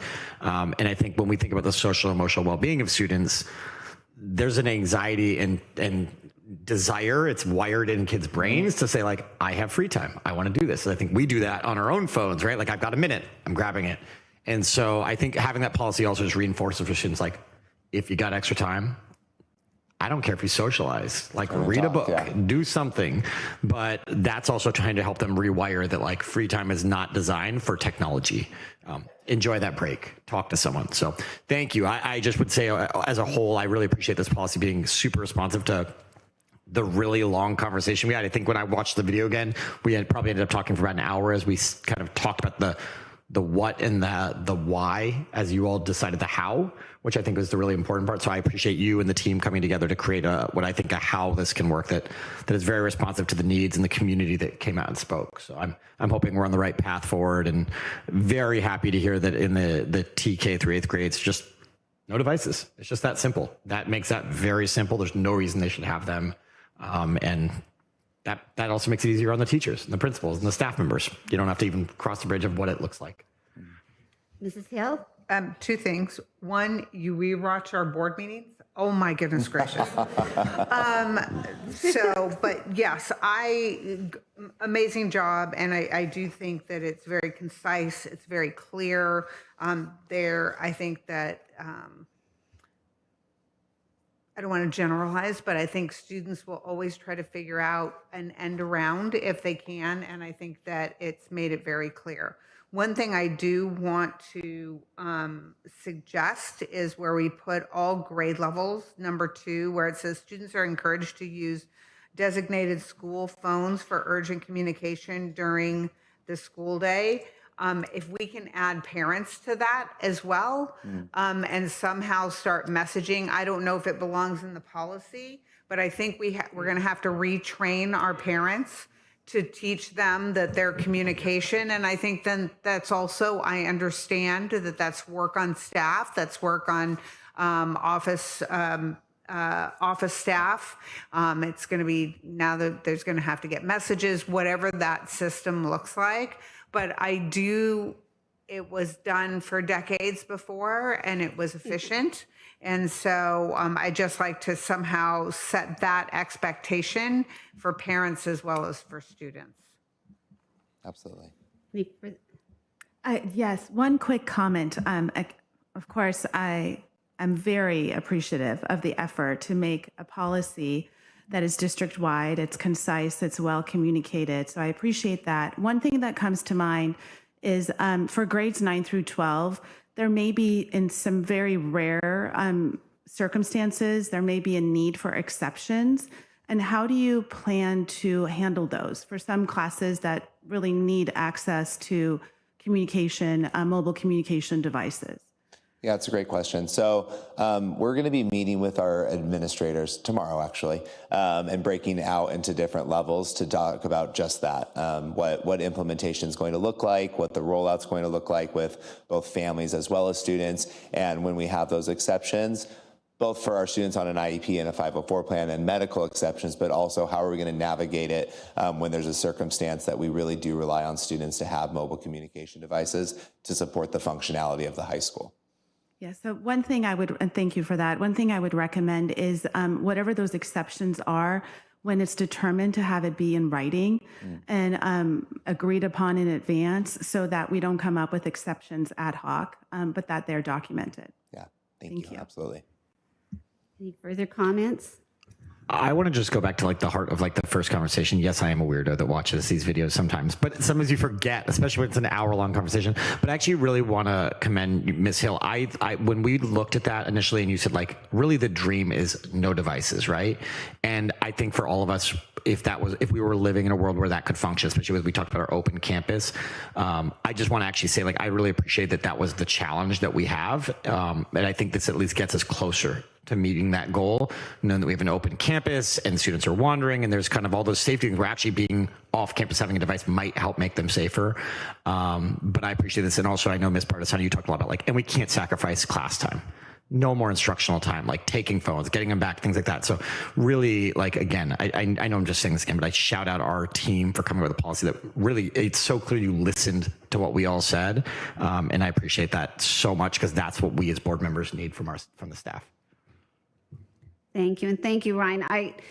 Our focus, we put this focus on mental health, and there's so much research about the devastation that can come from bullying and whatever from the mobile. So we can all figure out how to be the same kind of parents we were 20 years ago, getting the messages in and doing all of that, if it means that we're protecting kids all overall. So I really appreciate what the work and the simplicity, because you didn't allow for a whole lot of gray areas. Thank you.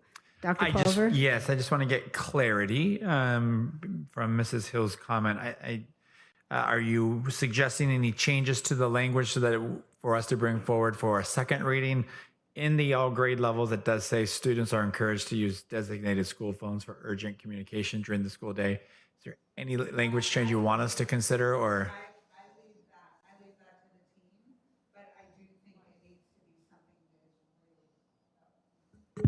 Thank you.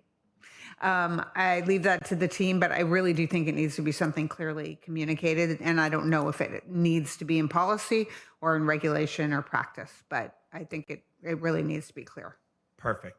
And as you know, once we have the formal second reading, which will be the second board meeting in June, then obviously Nicole, our PIO, will be working over the summer to help all of our sites, along with Ryan, our new director of student services and personnel, do a communication rollout And we'll have to continually message it. This won't be a one and done. Oh, yeah. It will have to be a consistent message that we really share. And as you know, there's always sometimes an implementation dip, but we're committed to really making sure we can have a positive rollout and implementation throughout the school year.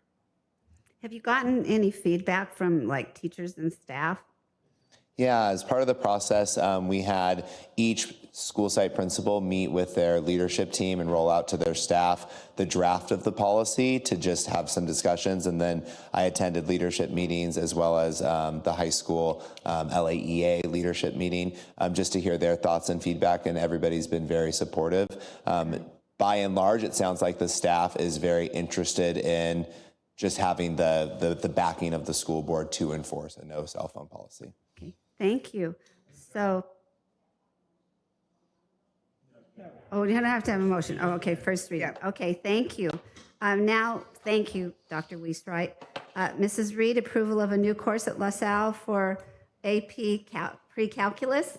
Thank you so much, President. Oh, I'm so sorry. I didn't understand you. We do need a motion and a second. You do okay. you do formally approve the first reading. You'll formally approve the second reading. Okay, do I have a motion for approval? And Second. And any more discussion? All those in favor say aye. Aye. Opposed say no. The motion carries 5-0. Now the approval of our pre-calc. Thank you so much, President Davidson. Tonight, I'm bringing forward approval of a new course at Los Alamitos High School, Advanced Placement or AP Pre-Calculus. Currently at Los Alamitos High School, we have a very successful honors version of a pre-calculus program that is also a weighted course. We've spent this year in partnership with the Advanced Placement Collaborative, as well as our high school administration team and our current pre-calculus math teaching team to really review what is a newer AP pre-calculus exam. So this was the second year of administration. We've partnered with 2 other school districts, and our teachers have been able to collaborate and spend time asking questions, looking at scope and sequence, looking at passage rates, looking at what a shift this might be between our current course, both in scope and sequence, as well as time commitment and nightly homework, because those are all factors for our students who would enroll in a AP pre-calculus course. And we're really excited that we think there's very minimal change in what our current course is in terms of scope and sequence, and really no change to the expectation of homework minutes.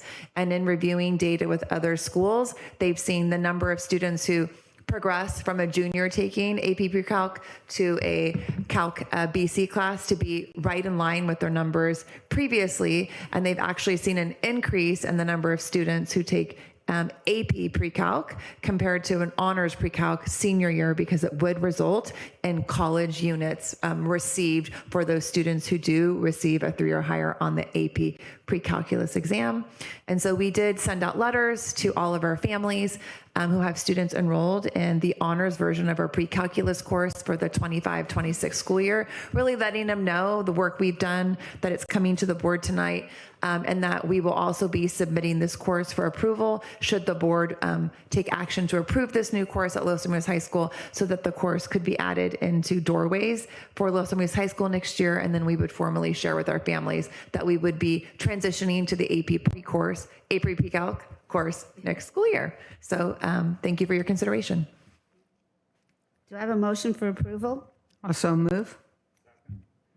Any discussion? Just quick question. So I just want to be clear. So we have students that are already registered for honors pre-calc, and they are going to find out in the summer that they're going to be moved to this AP course? That's accurate. And is there any other alternative for them if they, for some reason, don't feel like an AP class is, I mean, you're saying it's very equal, and I get that, but I also know psychologically that might be different for different people? We don't have another pre-calculus course, but we have many other senior level mathematics courses that a student could take. Okay. And that would happen at the beginning of the school year?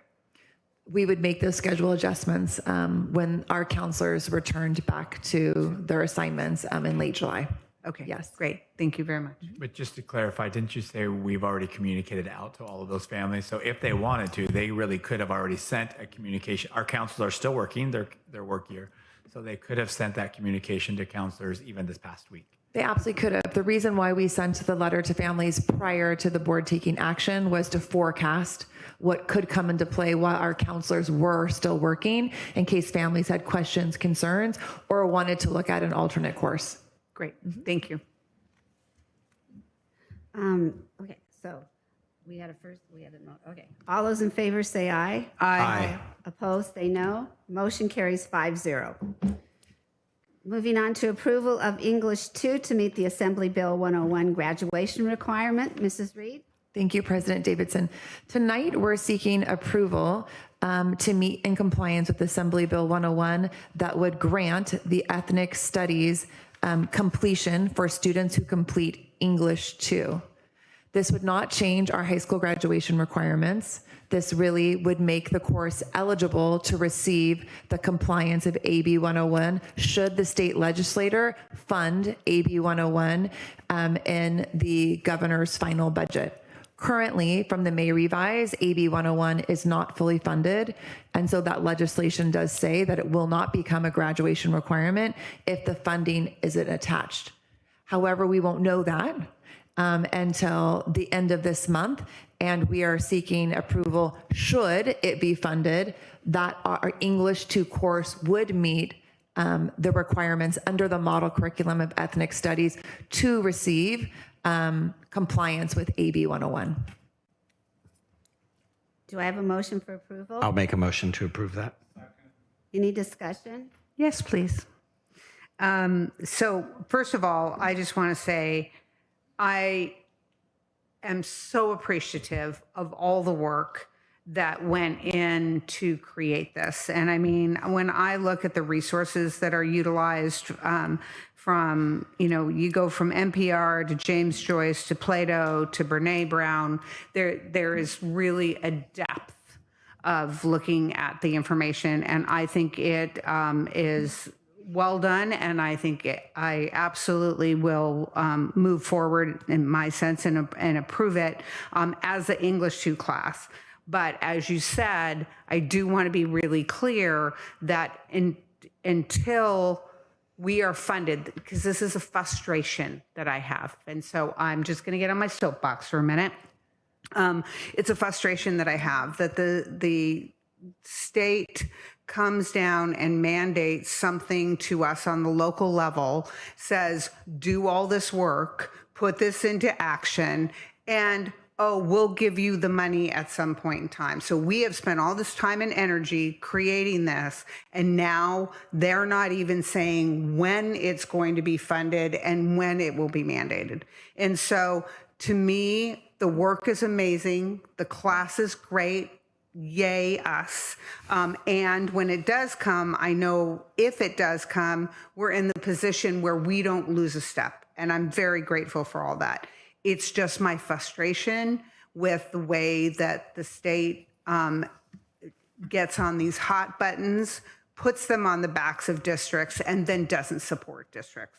So that is my soapbox, but I am extremely grateful for the amazing amount of work that went into this and for the team that worked under you. I do want to give a big thank you to teachers Bonnie D'Souza and Samantha Williams, who, based on what the state was asking, spent the last 2 years in support of their English 2 team, diving into resources and doing this work to be prepared for what the mandate actually asked us to be prepared for the 25-26 school year, and then to see it not come to fruition. Just a huge thank you to them from the bottom of my heart. That's a lot of tedious work and planning to make something that I think is a perfect match for our community and meets AB 101 at the same time. And so just hats off to them, regardless of what the legislator moves forward doing.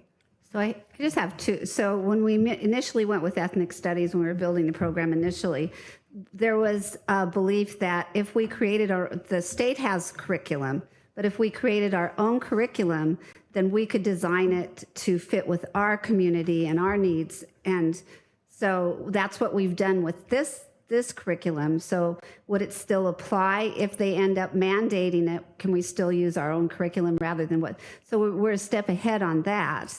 What's being shared with us is that the benefit for being prepared and on time, even though the legislator isn't, is that our course would be grandfathered in should the legislator, through their funding at the end of the month, make any changes to the requirement or the mandate of the course curriculum. And that's really important because when we were looking at the ethnic studies curriculum, the state curriculum that was provided would have been much more controversial, right? Because I don't think it was necessarily tailored to our population and our population's needs. And so we will still be using this curriculum no matter what, correct?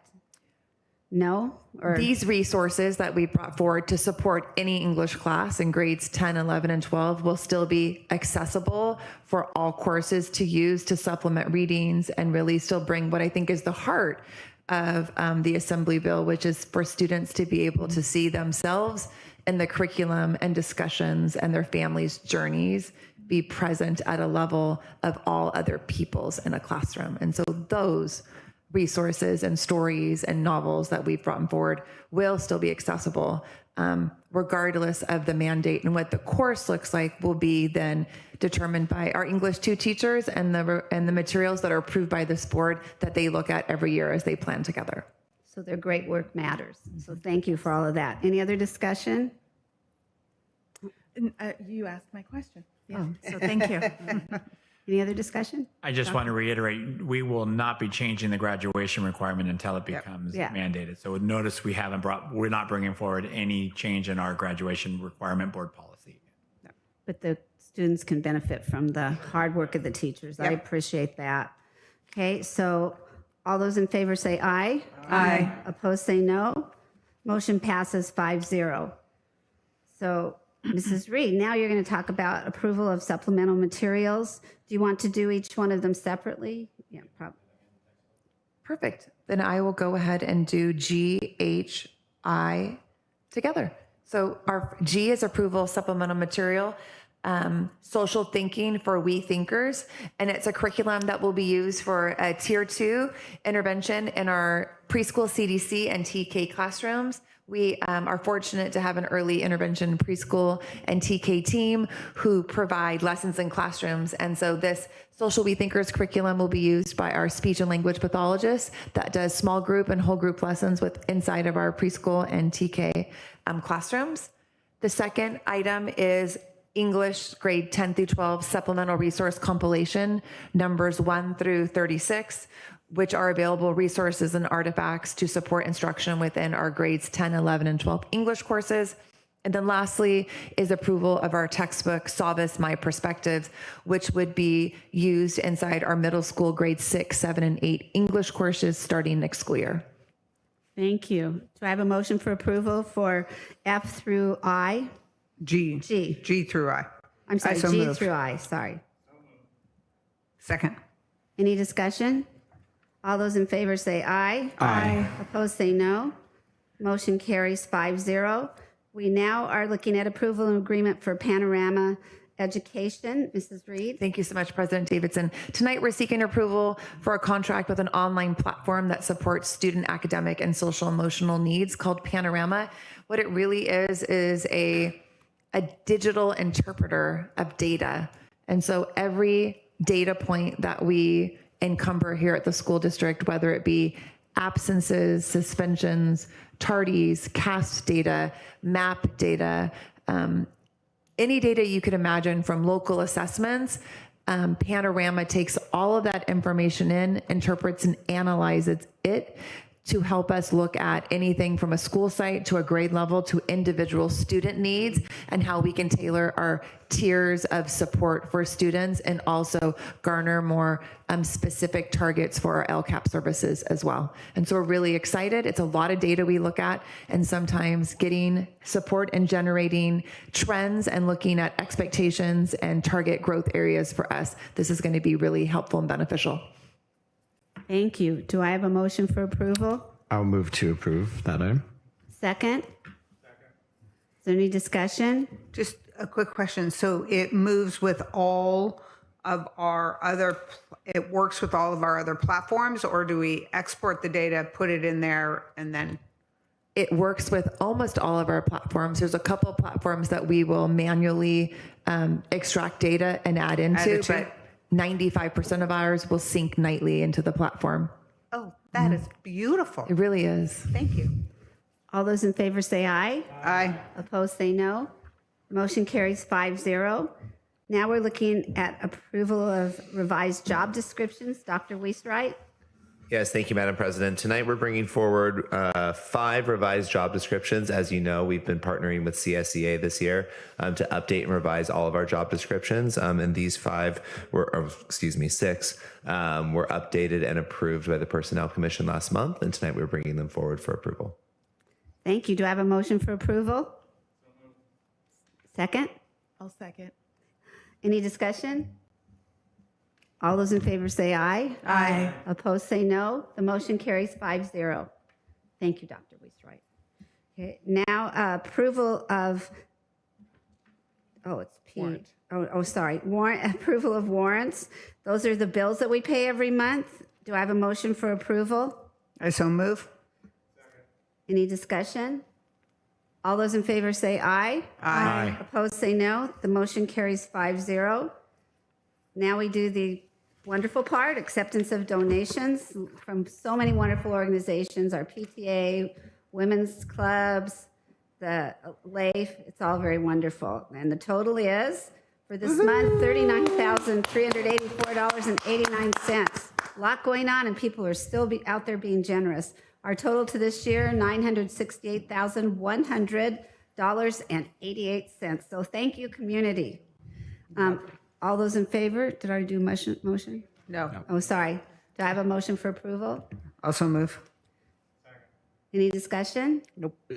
Ms. Davidson, actually, real quick, one thing that I think a number of us were able to attend was the LAIF Leadership Circle had an event recently, and I know that LAIF has been such a great contributor and a great teammate in this work, and so just to thank LAIF and all of these donations, but to shout them out one more time, they're running their camps this summer, they're doing new innovation grants. The money that is donated has such an impact across the district. So thank you to LAIF, thank you to everyone that's donating. We got to just say that again and again. Absolutely. Thank you. All those in favor say aye. Aye. All those opposed say no. Motion carries 5-0. And Dr. Weiswright, you're going to look at our personnel reports. Yes, thank you, Madam President. Tonight, the classified personnel report, certificated personnel report, and administrative personnel report reflect the changes since our last board meeting, and we recommend approval as submitted. Thank you. Do I have a motion for approval? Second. Any discussion? All those in favor say aye. Aye. Opposed say no. The motion carries 5-0. And finally, we're looking at approval of an agreement and stipulation to a suspended student expulsion waiver of hearing and appeal rights. Mrs. Hill, Yep. read the motion. Yes, motion to approve agreement and stipulation of suspended student expulsion waiver of hearing and appeal rights. It is moved that the agreement of stipulation to a suspended student expulsion waiver of a hearing and appeal right be approved for the violation of the following Ed codes: 48900C and 48915A1C. Thank you. I have a motion, so now I just need a second. Any discussion? All those in favor say aye. Aye. Opposed say no. The motion carries 5-0. We are now going to end this meeting and move into closed session. So thank you if you're still watching.